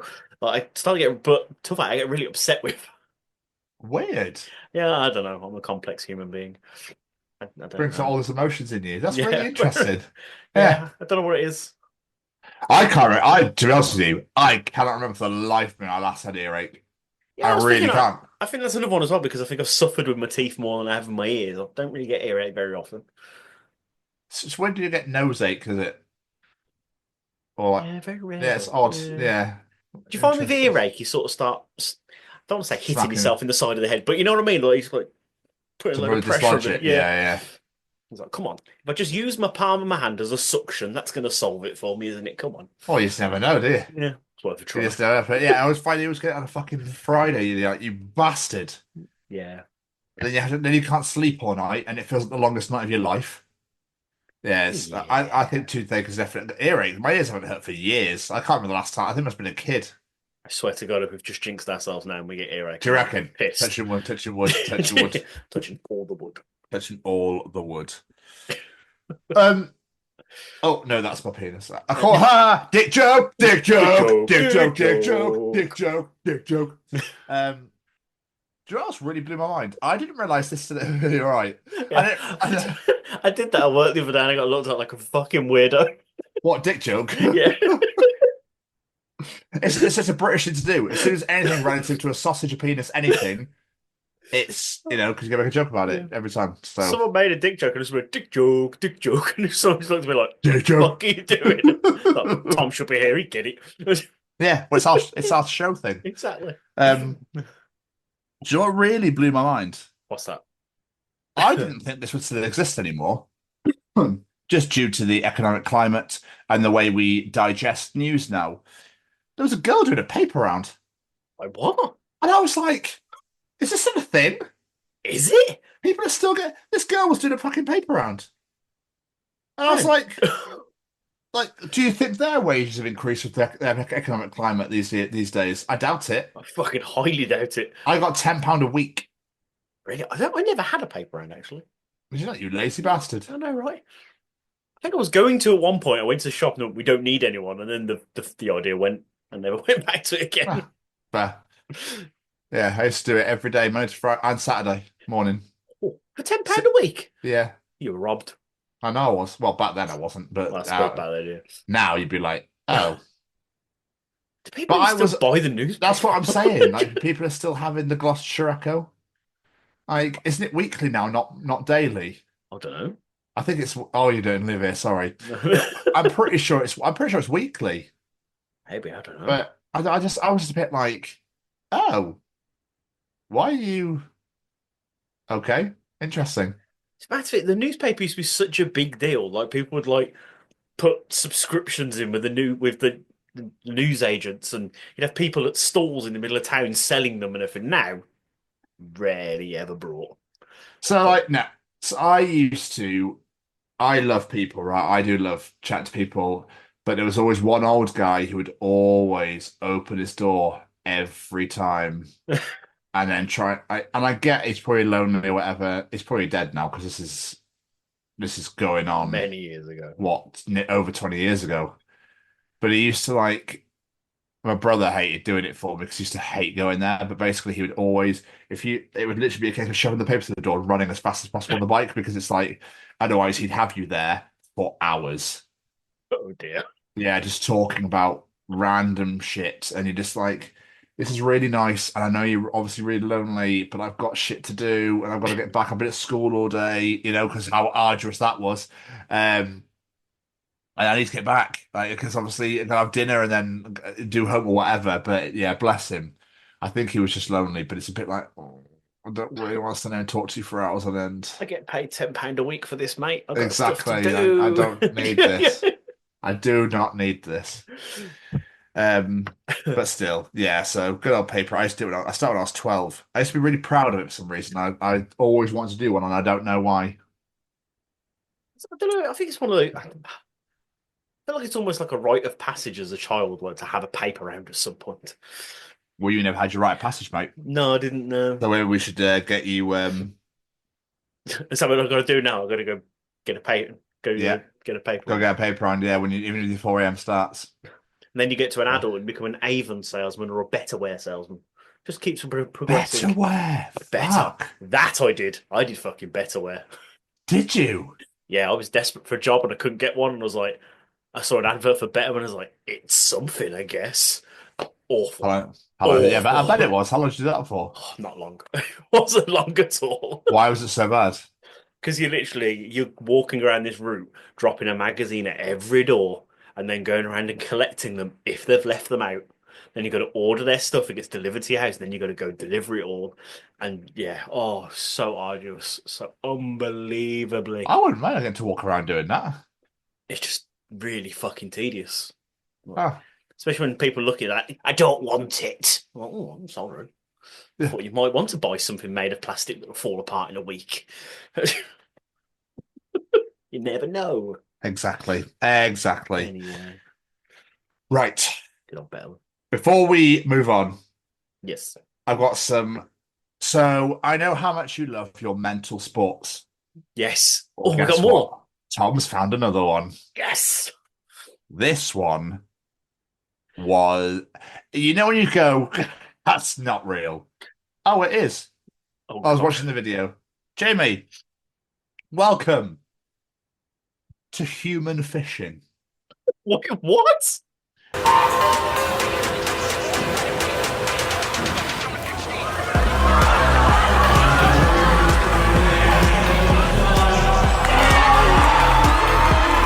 Human fishing. Okay? You basically make a lasso out of rope. You swing it around, launch it at the person in the water, and reel them in. I want to play. This sounded really fun. The world record was broken recently. Oh, Jesus Christ. Mind you, when they reel the human in, they fucking swim. So Oh. it makes no sense whatsoever. I but really still, hope you're going to say the human has to flail and try and get out of the net or something. It's Say weird. something better. Just get the lasso, then they hold on and so they just start swimming as fast as they can. The human fishing record is 8.69 seconds. Wow. He literally, if you find the clip, he swings his arm really, really quickly and throws it and he swims straight in. Weird. Who thought of this? Fucking This great, is so though. odd. Human fishing. I just get this image of two guys at the lake, like fishing together and bringing it in and just turning to his mate and going, "Tell you what, Dave, bet you could do that." Like, why they adding some Western bit into it as well? Some Making bite a to it. lasso. Oh, Western, yeah. Yeah. Weird. I So just was like, fucking off. I was just scrolling and I was like, did I just see that? I went back, I was like, yeah, I did. I did just see that. I was more intrigued by the fact why he was swinging his arm so much. A swimmer stood out of the pool, swinging his arm around. I was like, what the hell? That's really weird. They do it in a swimming pool as well. Yeah. That's fucking brilliant. Odd. I went to go and like look for more of these, and I was like, do you know what? Actually, I don't want to look for them. I want them to just appear because I just find it so much more fun with just scrolling through social media. Something like weird fucking sport. Just stop. We don't need this anymore. I think there's plenty of sports out there now. That's what makes it so much funnier. There's loads exist. Why are you inventing a new sport? That has to be a barrel scraper. Has to be. Yeah, that's a barrel scraper. Anyway. Anywho, yes. It's time for Callum's Treachings. Hello, this week's Treachings come from the set of my own podcast, That Gym Couple Podcast, that I host with my partner Lucy, where we discuss all things gyms, fitness, gym anxiety, and a bunch of other stuff in between. If you do have the opportunity to come and check us out at That Gym Couple Podcast on Spotify and YouTube, we'd very much appreciate it. The Treacher is back once again. And you know the words now. To treat the world, the nation, the universe, the galaxy, the fucking Zoltan. Zoltan. Zoltan! Zoltan! Zoltan. Anyway, Jamie. Anyway. You can tell we're quite tired, can't you? You can. You've been since 4, and so have I. So it's just, one of those things. Anyway, what is Callum Treacher's this week? You can't prove that a bottomless pit is actually bottomless. This is so true. That is really true. That is so true, because I'm thinking, if it was bottomless, mate, you'd end up at the other end of the world. Yeah. You go through the Earth's fucking core. You would be dead. Yeah, there literally is no such thing as bottomless. It wouldn't happen. No, you'd end up in space, but the other by Antarctica. But, yeah. And if you went through the UK, would you end up in Australia because it's technically down? I don't know, because where the globe is. I always get confused on this. You know, me and geography are not friends. So the UK is what? Here. Yeah. Australia's all the way over here. So I suppose if you don't, I don't fucking know. It's like, if you dug through the UK, you'd have been China, really, because the UK's here and China's over here. So I don't think so. I'd say, did you ever have that as a kid when you're like digging at, I don't know, the sea, the sand and the beach? You'd be like, if I keep going, I'm going to end up in fucking China. Oh, yeah. That weird. Why do you want to end up in China anyway? No one wants to end up in China. Like, just it was just such a weird. I don't know, but yeah, it's such a good point because at some point you're going to have to hit something. Yeah. Like, it just water technically count as bottomless? It can't be because then there's water there. There definitely is a seabed. It might be a very fucking far down and no one's probably ever gone there, but it's there. Yeah, so a pit can't be bottomless. No. Because it would continue to float. It'd be in space now, just floating. Yeah, like you say, it literally go through the other side, back out, and then into wherever the fuck. Yeah.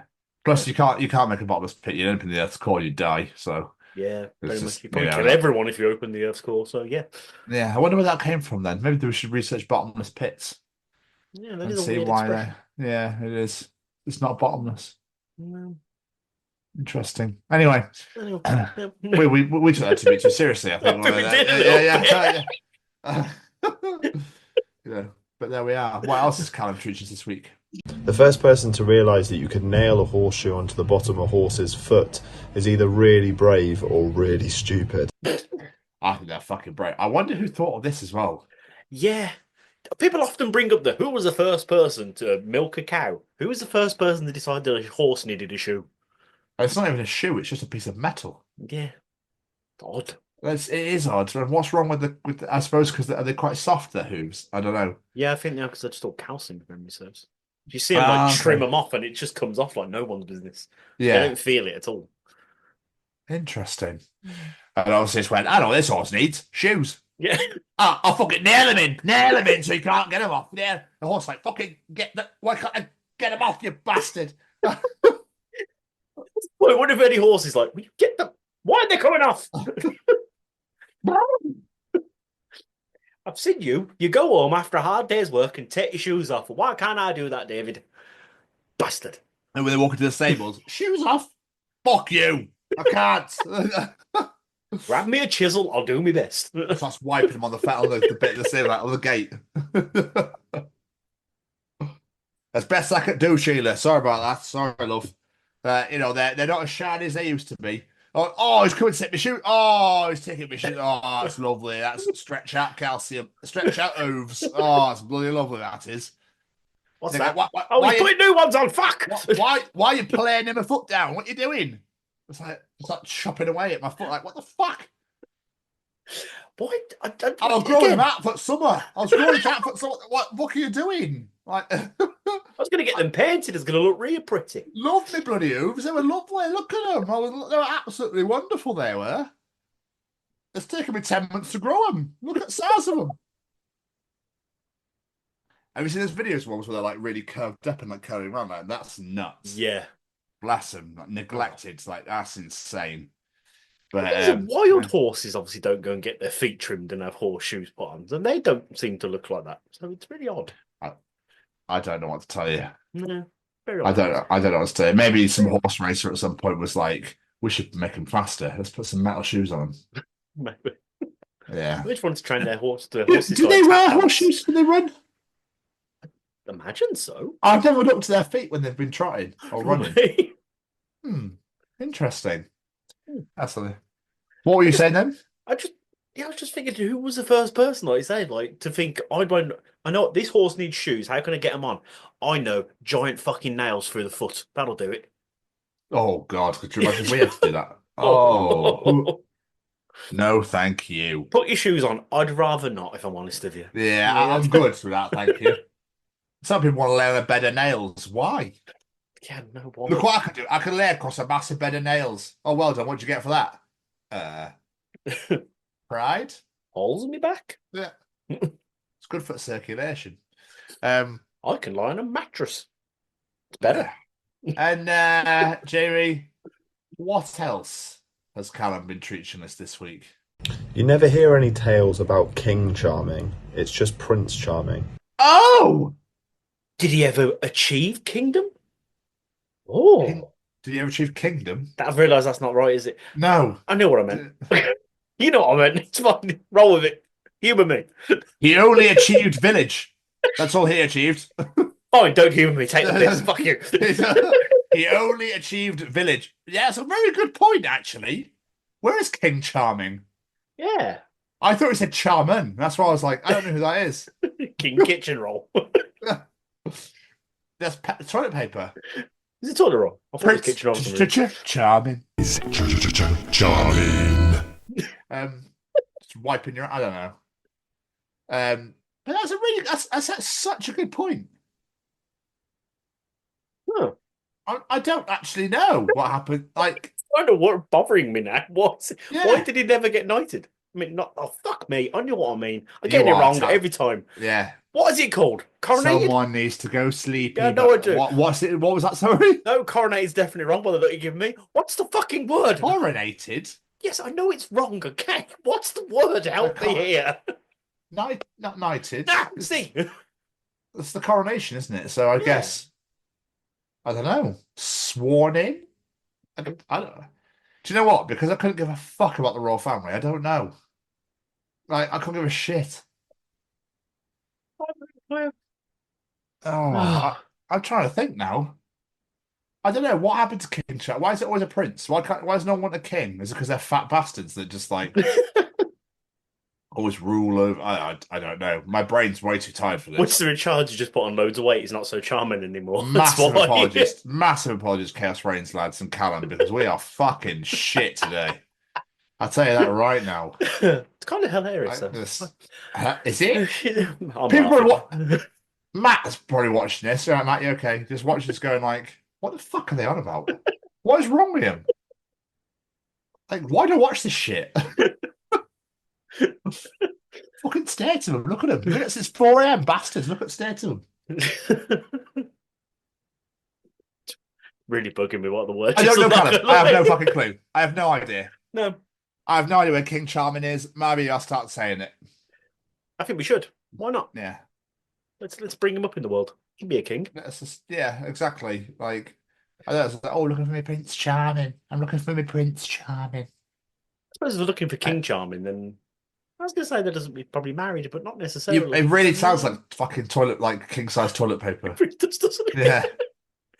For when you've had a massive shit, King Charming. Charming. I was supposed to sound like some Yorkshireman made it up because someone made a joke about his ass. He's like, oh, charming. Oh, actually, it's not a bad idea, that is. Oh my God, it is, yes. Yeah, charming. Make it bear. Make it a bear. Because It was for a no bear, wasn't it? Yeah, I no remember. fucking reason whatsoever. Callum, thank you. We butchered that, mate. We absolutely fucking butchered that. The horse shit was funny, but the rest of it was awful. Jesus Christ, man. Tell that last one was mostly just my brain melting, so it's fine. Corinin. Knighting. What is it? Fuck. Help me. I'm going to come to edit this tomorrow and I've had some sleep and be like, it's that word, you fucking idiot. So I'll put it on the screen. When I find out what it is, I'll put it Little on the Jamie screen. edit. That's so funny. I saw that come up. I was like, oh, nice. How's Jamie? Oddly enough, really fucking tired. Yeah. Shock. Yeah. I hate early shifts because I have to be up at 4 o'clock and I'm fucking knackered. I don't know how you do it. I don't know how you do it at all. My 4am was so worth it today, but Well, yeah. I just like, yeah, but Mine was to I go don't to know. work. It wasn't worth it. No, I bet it wasn't worth it at all in any way, shape, or form. I almost landed on my ass twice on my walk to the bus stop this morning because of stupid weather. But What does the weather do to you? have you not had snow? Yeah. Oh, yeah, because the ground was like icy and slippy, so I almost went over. Ah, okay. You never elaborate on anything. So I just naturally assumed you'd know, not thinking we're doing a podcast here where I should elaborate so people know what the fuck I'm talking about. Yes, it's been snowing here in the UK, so the Oh, ground's right. covered in white stuff. Yes, and I Okay. almost slipped on it. Yes. I remember being on the phone to my mum once, and I lived in Sheffield at the time. We were just chatting, and I was like, "So wait a minute," basically, what? As I went, I went over, and the phone just hung up. So the last thing she heard was me go, "What?"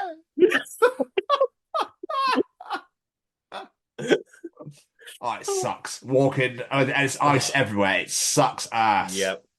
It is so annoying. Yep, it's fucking horrible. And yesterday when I walked to work in it, I thought, because I got a new pair of boots the other week, and I've not really had a chance to wear them very often. So I was like, I'll wear these today so I won't slip over. the blisters on the heels of my feet from breaking in them boots. Oh, not a good idea. No. It was not a good idea. Why do shoes do that? Why do you have to break them in? Why can't this be the perfect size straight away? Don't know. It's Why really do we have irritating. to fucking suffer first things first? Oh, you got to wear these, but first you must feel pain. Yeah, pretty You much. must deal with the pain and the suffering, and then eventually your shoes will go, it's okay, you've passed the test now, you may wear me comfortably, thank you. The first time I wore them, I was like, I like these. These are really nice. The second time I wear them, I'm like, I fucking hate these. They hurt. I like these. These are very lovely, these are. And you walk like a twat everywhere because you're like doing like, it look like you're doing like tap dance. Fucking my, come on. Like tap dance. Like, yeah, but you walk on the front of your feet like, oh, bastard. Yeah. I got into the office yesterday. I was like, fuck, my heels and my ankles are killing me. They're like, you sound like an old lady. I was like, they hurt, all right? Leave me alone. I just walked on hot coals. Fuck you.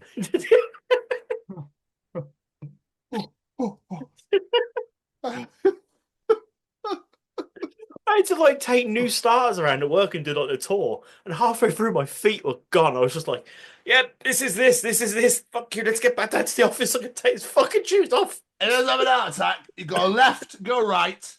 I need to sit down. Go right, and you go left again. Left, then right. Up the elevator. Left, and left. All right, yeah, lovely. Job You got done. that perfect, wonderful. So for lungs, you go right, up, down the stairs, down to the basement, up again, left, right, and then you're done. Then you're there. Okay. Happy days. Like some fucking Sega cheat code for Sonic the Hedgehog. The Konami code for hospitals. Yeah, exactly. That'd be great. But how are you? Other than shattered, amazing. That's what I like. Absolutely amazing. We've had probably the greatest Wednesday, probably the greatest day of my life today, actually, I think. Absolutely unbelievable. If anyone knows me personally, this is going to be the true beginning of the rest of my life. So it's just, yeah. I hate to be that twat, but I can't actually say this on here right now. Yeah. But all will be very apparent soon in the next couple of weeks. So yes, very, very excited for everything that's about to happen. Everything's about to change, and it's going to be wonderful. I'm excited for you, my friend. I appreciate you. I've not long got back. I'm very, very tired. I love traveling. I love it. Just sat on that coach for 3.5, 4 hours, like in pitch black. No one sat next to me. I was like, oh, this is just golden. I would have been asleep the whole fucking journey. I slept the whole way there. I didn't sleep back at all. I remember sleeping there, and I woke up and I was like, oh, it's got to be. I was like, oh, sorry, 7. I've got an hour and a half yet. Oh, we're already there, nearly. What the fuck? I was well early. It was great. So yeah, man, I'm absolutely flying. Absolutely flying. What have you been doing yourself? I'll be honest, not a fat lot. I've mostly just been Rihannaing. That's all I've really been doing. I obviously went to go see the kids last Saturday, but other than that, just Rihannaing. But I had a great time going to see the kids. Basically, Lena has been doing horse riding lessons since like Christmas, but every time she's going, it's never my day to go there. Yeah. But she was like, Dad, your day off is Saturday. I'm going on Saturday. Can you please come Saturday and come with me? I was like, you got a fucking deal, kid. So I actually got to go to her horse riding lessons with her, and it was awesome. Like, I'm so glad that her aunt's wife was there because she knew all about horse riding. Was like, now she's doing this, and when she's doing this, he's doing this. And so I actually had some understanding of what was going on because I had no idea. Horse head going, get his fucking shoes off me! I can't get these shoes off at all. Like clopping going, get his fucking shoes off me. There was one throwing a bit of a tantrum in a barn. Now I know why. It's like, get his fucking shoes off. But yeah. No. My feet. Oh, my feet, Colin. They're bloody hurt. But bless her, it was really awesome just seeing her do it. It was weird in a way, though, because the instructor was like, go on, kick the horse. That's how you get it going. I'm like, this is so weird. I'm hearing a grown-ass adult tell children to just kick horses. I was like, this is weird to me. Not good. No. It's like, this is odd, but again, Chloe was saying to me, like, it doesn't actually hurt them. They've got really thick skin. They're not wearing spurs. They're not hitting them with anything. It's just like a light tap, really. They can't really feel it. I was like, okay, then. But it's still just weird hearing the instructor go, kick him, kick the horse. I was like, this is so weird. I don't like it. You want to kick me, you twat? I'll fucking kick you. was like, no wonder they throw the fucking jockeys off half the time.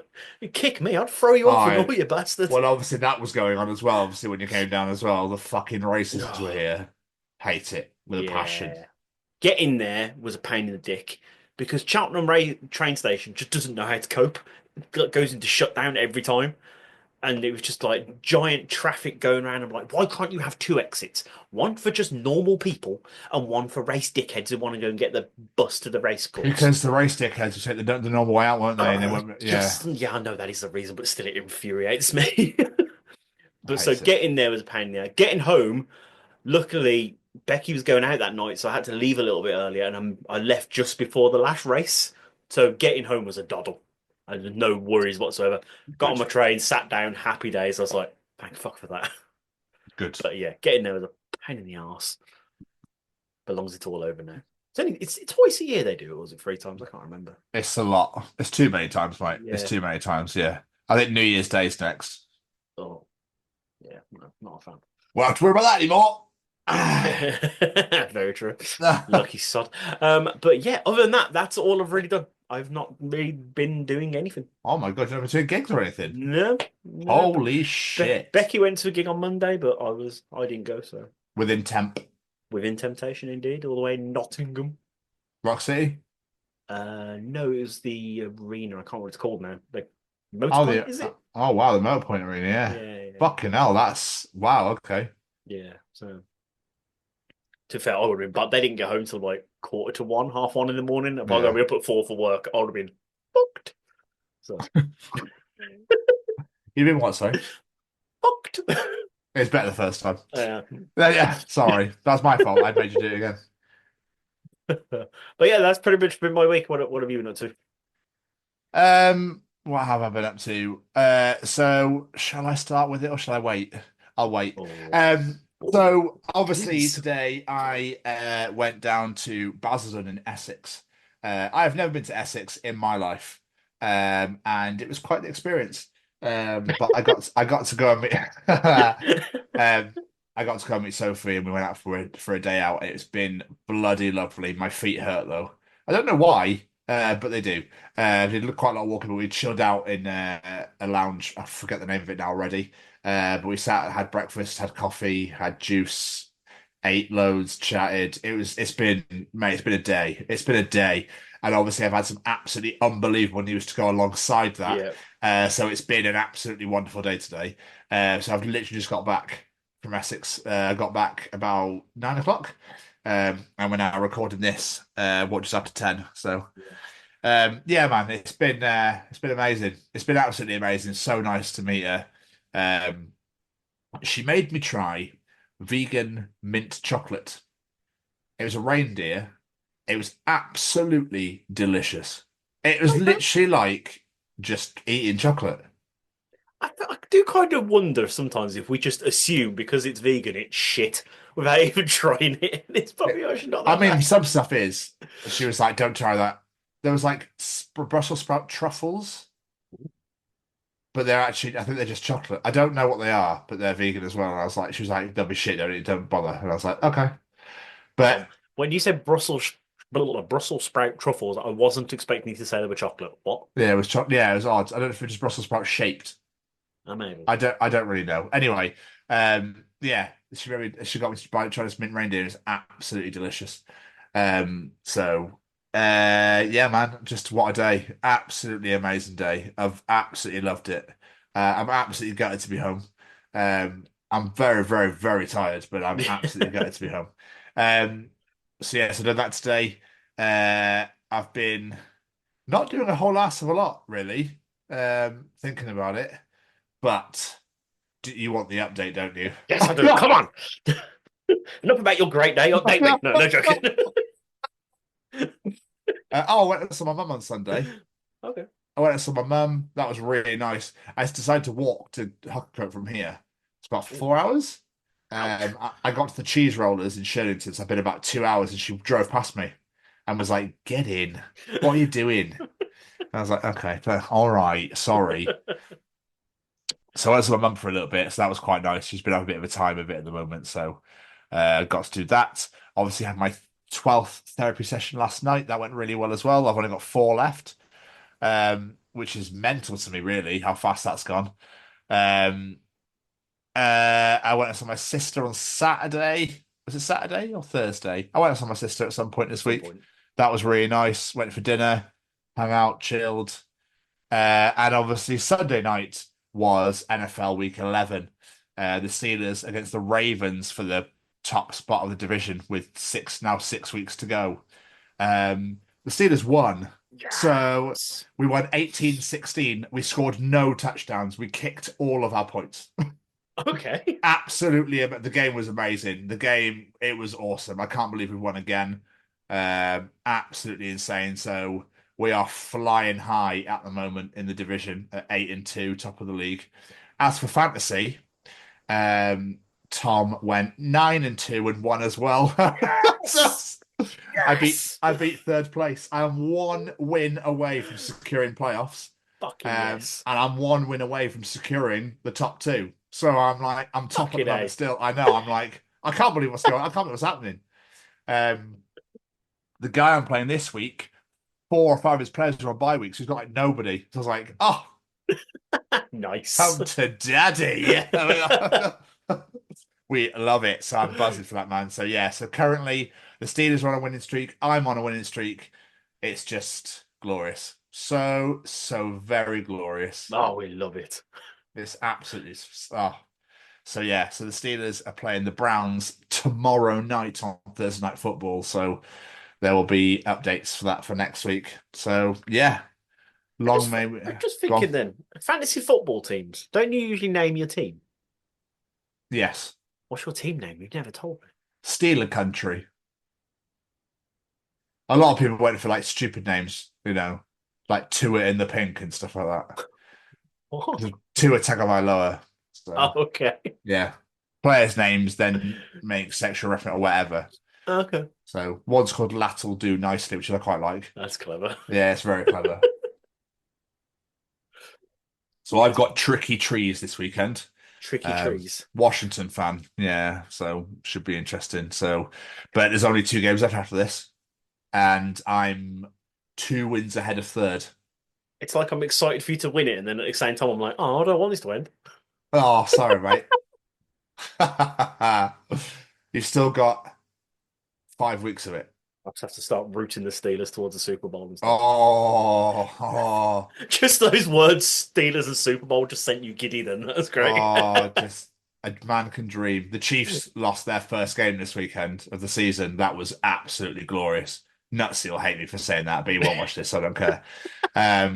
Yeah, the Bills beat him. I was literally cheering, going mental for Buffalo to beat him when they did. It was what a game. There's just moments where I just love that sport so much. Anyway, we're all caught up. We are indeed, my friend. Hey, what's going on, everybody? This is Braden from Say We Can Fly. Just letting you know, got a brand new merch store out there. Please let me say the link. Let me say the link, please. Okay, yeah. Okay, yes, you can say the link. Yes, all right. Okay. So the link for the shop. So the link for the shop is www.saywecanfly.shop. All right, good job, Seamus. So www.saywecanfly.shop. 10% off if you use the code. Oh, let me say the code. Let me say the code, please. Okay, fine. You can say the code. If you use the code. The code is The Chronicles. What? No, it's not. The Chronicles. No, it's not. It's The Chronicles, Seamus. Yeah, that's what I said. The Chronicles at checkout, all right? You get 10% off. 10% off? Yes, they know. They know, Seamus. Okay? I'm just trying to help, all right? Visit www.saywecanfly.shop and use code The Chronicles for 10% off your order. Available at participating Say We Can Fly restaurants and web stores. Some restrictions may apply, but probably not. It's time for Tom's Journal. Ooh.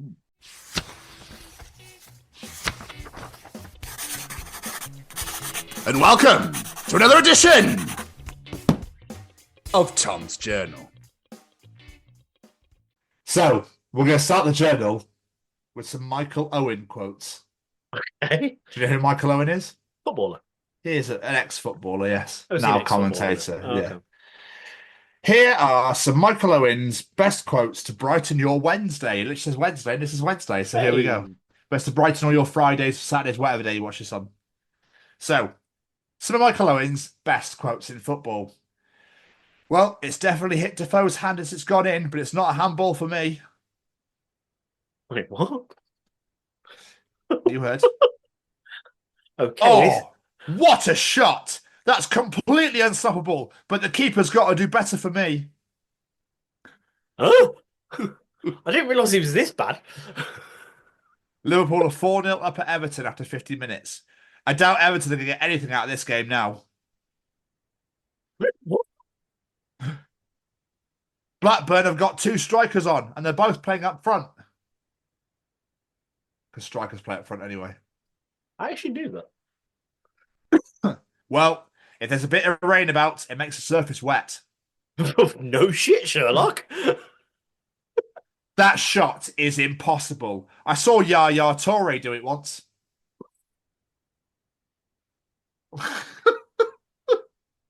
Oh, Jesus Christ, this man. How has this man got a job? If Rojo wasn't left-footed, he'd use his right foot for that one. That's the best one. 2 more. Well, that is a fantastic penalty, but it'd be gutted it went wide.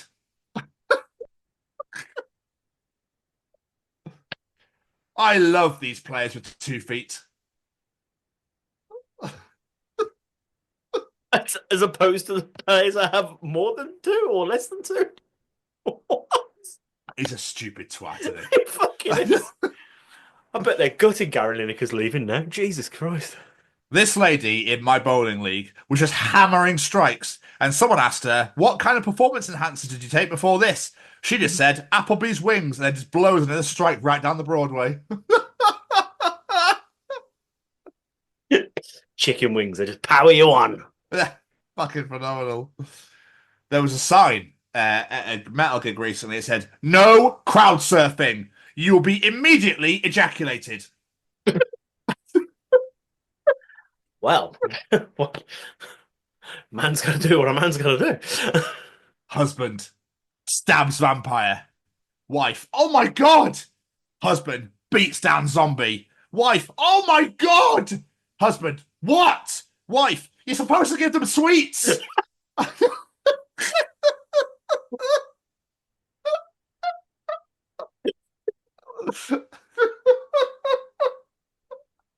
Oh, it's fucking great. Oh, this is amazing. This is top tier from Gordon Ramsay. Somebody tweeted, guys who cook deserve unlimited blowjobs. Gordon Ramsay replied, hashtag Monday motivation.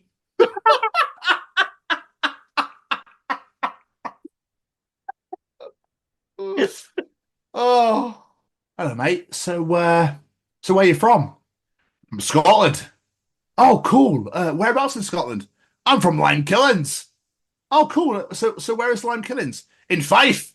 All right. So where is Fife? Look, mate, Edinburgh. I'm from fucking Edinburgh, okay? I live in Edinburgh Castle. My dad is Hugh McGregor, and I bop about wearing kilts executively.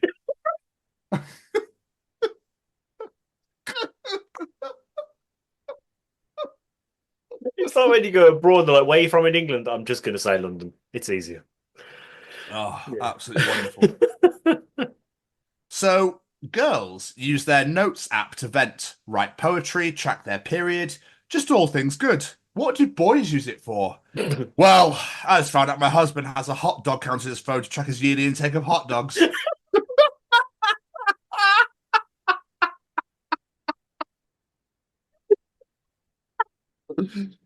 Oh, that's fucking great.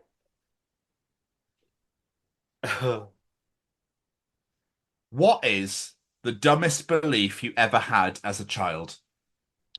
Well, when I was 4 to 5, I swore that bird seeds grew birds. Thus the name. When my parents asked me to prove it to them, I planted a whole pile of bird seeds. The next day, there were fucking loads of birds where I planted the seeds, showing I was right. That's clever. That's clever. That also sounds like a great audience participation challenge. It does, doesn't it? Yeah. I think you might have to. I think you might have to. It turns out, James, if you go caroling, It has to be Christmas songs. Your neighbours will call the cops if you start singing Freak on a Leash by Korn.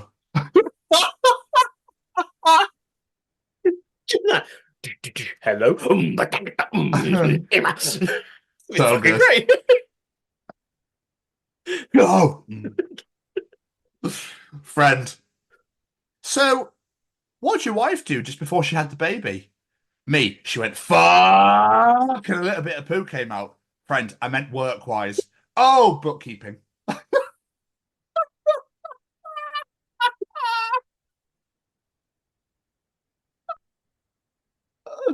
Oh, so good. That might be one of my new favourites. Oh,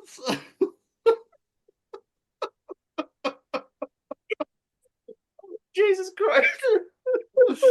Oh, so good. Oh, fuck.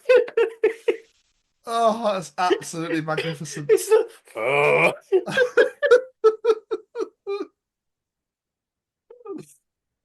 Oh. Oh.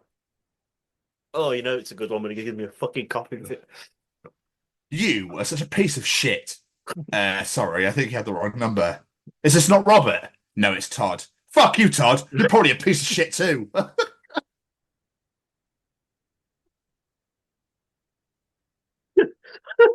I love the idea of phoning someone just going, you're such a fucking piece of shit.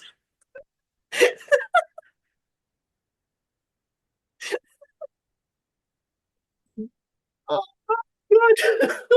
I'll give you a couple more. David Attenborough. And this is a baby seal. He's starving to death. May. Oh, that's so sad. His mother has found food. Oh, awesome. There is a polar bear nearby who will eat the pup. May, for fuck's sake. David, the pup makes a lucky escape. That's good.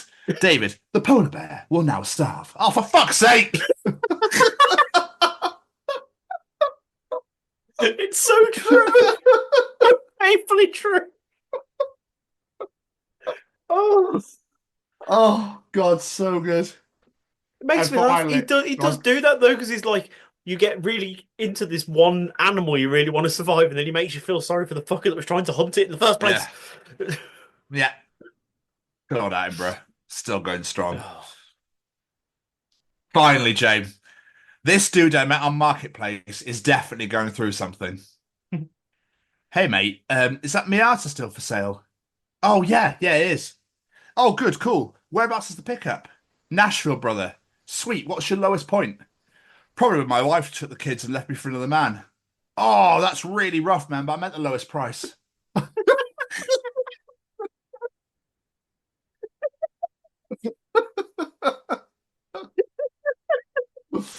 Because that is another edition of Tom's Journal.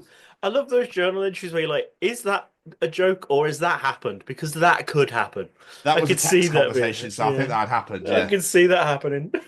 Because obviously price had changed to point by accident, and then yeah. Brilliant.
Mama, mama, mama.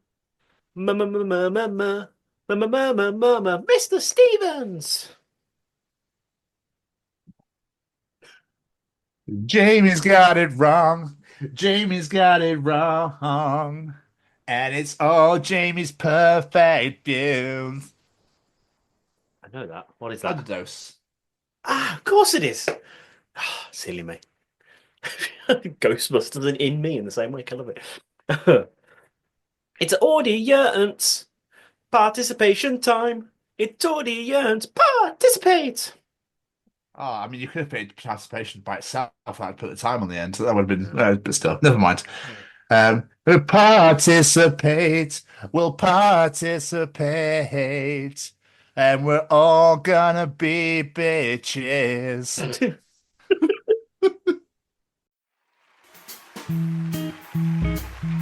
Ladies and gentlemen, it's time to participate in Jamie's participation challenge. This week, at a suggestion from yourself this week, sir, in fact, we said there's something really traumatic about getting invested in a show and then having to see your favourite character die. With that in mind, this week we're asking, what's a fictional character's death that you're still not over? What say you? This was hard. Yeah. This was really hard because the one that gets me a lot is Edgar in 24 season 5. Oh, I forgot about that. Yeah. So that one, Chloe. No. Oh, no. no. Oh, Edgar. But then the prison guard and Sean Astin, there's an episode straight after. It's also fucking horrific. When the guard's on the phone to his daughter, and you're like, no. Oh, God. But the other one that also really got me was in Blacklist season 3, when Elizabeth faked her death, but you didn't know. That was also absolutely gut-wrenching.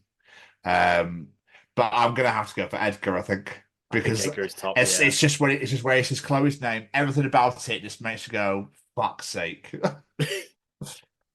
And then obviously the silent clock. Oh, God, that was so sad. I remember that now. Oh, so I had 3. I'm saving one because it's in the answers. But one is, his character's name gone from my head. It's Sean Astin's character in Stranger Things. I think his name's Bob. Yeah, Bob. Yeah, that was heartbreaking. Yeah.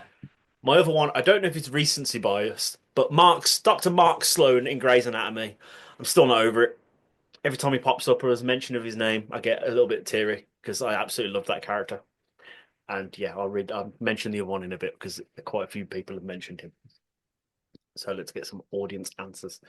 Our friend Matty Corn, Boromir from Lord of the Rings. It's Sean Bean. Of course it's going to be emotional. Come on. Yeah. Plus that was a heartbreaking scene. Jason from Chaos Reigns. Guests this week are getting involved. Glenn in The Walking Dead. Oh, mate, Abraham. Oh. How did Abraham die? Same. Guy with Glenn. Oh, yeah, he went out at the same time, didn't he? Of course. Yeah. Gutted. He was my favourite character. I think Glenn's, though, is because of the fucking eye. Yeah, that stuck with me. Oh. Stefan Phillips says Sarah from The Last of Us. His daughter from the start of it. Oh, shit. That's, yeah. Yes. Yeah. Game and TV program, that is heartbreaking. Ruby Gore says Artex and the Never-Ending Story. Fuck me, that scene breaks so many people. Oh, Never seen it. Don't let go, Artex. It's his horse. Yeah, I know who it is. I had to Google it and I knew exactly who it was, but I've never seen the movie. It's fucking heart-wrenching. Claire Jones. John Coffey from The Green Mile. I refuse to watch that film because it's far too sad. It's brilliant, but so sad. I only got halfway through. I need to finish that. Oh, it's a beautiful film. I've read the book and watched the film several times. It's beautiful. It really is. It's great film. Becky Westwood, the wife's getting involved. Littlefoot's mum from The Land Before Time. I thought that'd be in there. Yeah. She's barely watched this film because every time she watches it, she gets emotional. She keeps saying she's going to show it to Olivia. I don't even know if she has yet. Mark Woodyat. Marley in Marley and Me. Never seen it. I've never actually watched it, but I've heard that is very, very sad. Chris Wallace, Quint in Jaws. I don't remember Jaws very well. I really need to rewatch it because so many people love it. Mali Malpass, Optimus Prime in Transformers 1986. Fucking yes, Mali. What a sad death that is. Consider it's a robot. It's absolutely heartbreaking. Alison Louise. My mum. Your mum. Dobby the elf in Harry Potter. Ah. Yeah, very, very sad. I love the fact you can go to his grave. Okay. Yeah, because he was buried on the beach, like in the film. They just left it there. Oh. So loads of people have gone. It's in Pembrokeshire in Wales. So everyone's just gone there and like added stones to it and all sorts of stuff. Never actually been. I keep saying we're going to go. Rick Joyce. This answer really made me laugh. Jesus, the world never recovered.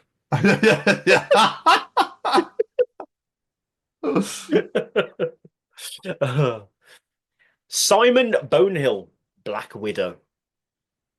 Yeah, that never got me. Of all the deaths in that film, that one never got me. I don't know why I wasn't bothered by that one.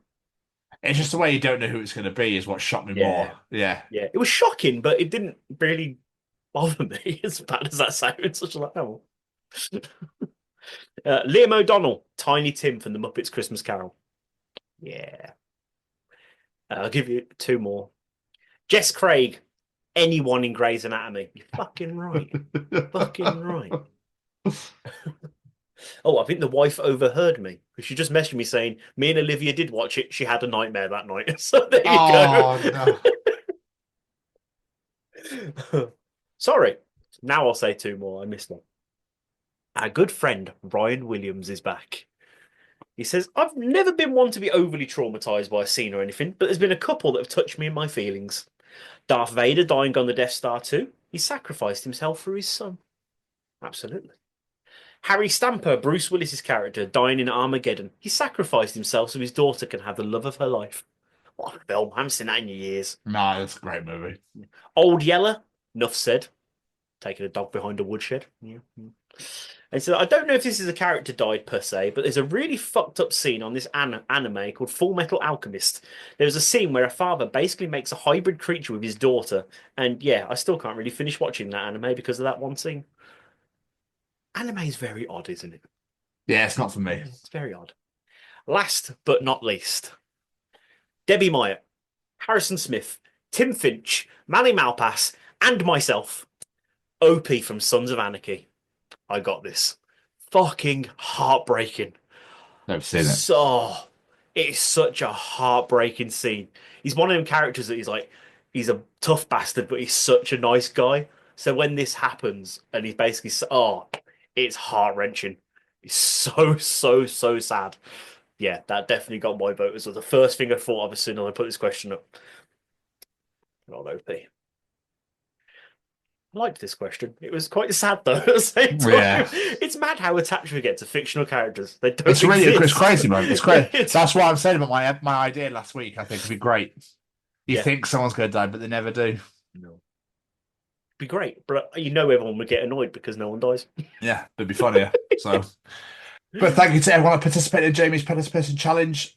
We appreciate every single one of you that gets involved every single week. So thank you ever so much once again. But if you enjoy Jamie's Participation Challenge, Tom's Journal, Callum's Treachings, the interview in there, I guess I'll lead them to it. Then enjoy the other 152 editions of Chronicles of Podcast, wherever you get your podcasts from, be it Spotify, Google, Apple, etc., etc. What we really need you to do, though, is come follow us on all social media at TCO Pod. That'll mean the absolute world to us. Or come and subscribe on YouTube at the Chronicles of Podcast. Hit the subscribe button, hit the bell to get notified when videos are released, and comment to your heart's content. That's all social media at TCO Pod and the YouTube at the Chronicles of Podcast. Jamie, what was that? I just want to say a massive thank you to a few of our friends, if that's okay. Of course. Every single piece of music you heard on today's edition was brought to you by the wonderful singer-songwriter Matt Roberts. Make sure you go check him out on all social medias at Matt Roberts Music. Go follow him on Spotify, YouTube, or wherever you get your music from, and listen to his beautiful songs, because they are absolutely great.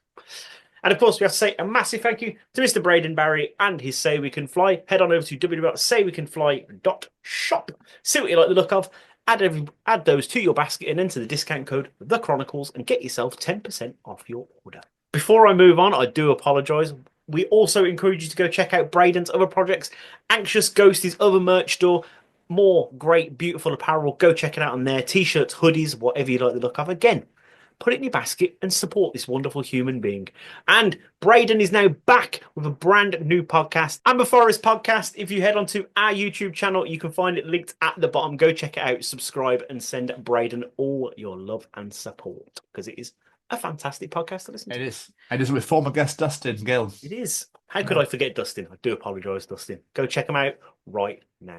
And last but not least, a massive thank you to the Sophie Lancaster Foundation. They're stamping out prejudice, hatred, and intolerance everywhere. This weekend, as this episode is posted, it is Make a Noise weekend. So if you are part of the alternative community and you are proud to be so, just like myself and Tom, then head on over to social media, post your favourite songs, post your favourite poems, whatever it may be. Just make a noise for Sophie and celebrate her beautiful life and celebrate being different, being proud of who you are. It would mean the absolute world. Go out there, tag the Sophie Lancaster Foundation, use that hashtag make a noise, and do just that, make a noise for Sophie. And last but not least, a massive thank you to my beautiful co-host for putting up with my tired ass this week. Yeah, appreciate it, my friend. I know you've been tired as ass. I know you've been up for nearly 19 hours. I'm right there with you. I'm right. Well, it's actually 20 hours right now. I think 11 p.m. But it's been absolutely glorious. What another wonderful edition in the bag, James. Another wonderful edition indeed. Absolutely love it. Chaos Reigns, Jason, Billy, thank you so much for joining us. It's been an absolute pleasure to have you both on here. And as for this week, we will see you all next week for the Chronicles of Amelia Gray. Goodbye, everybody. Ta-ta! Bye!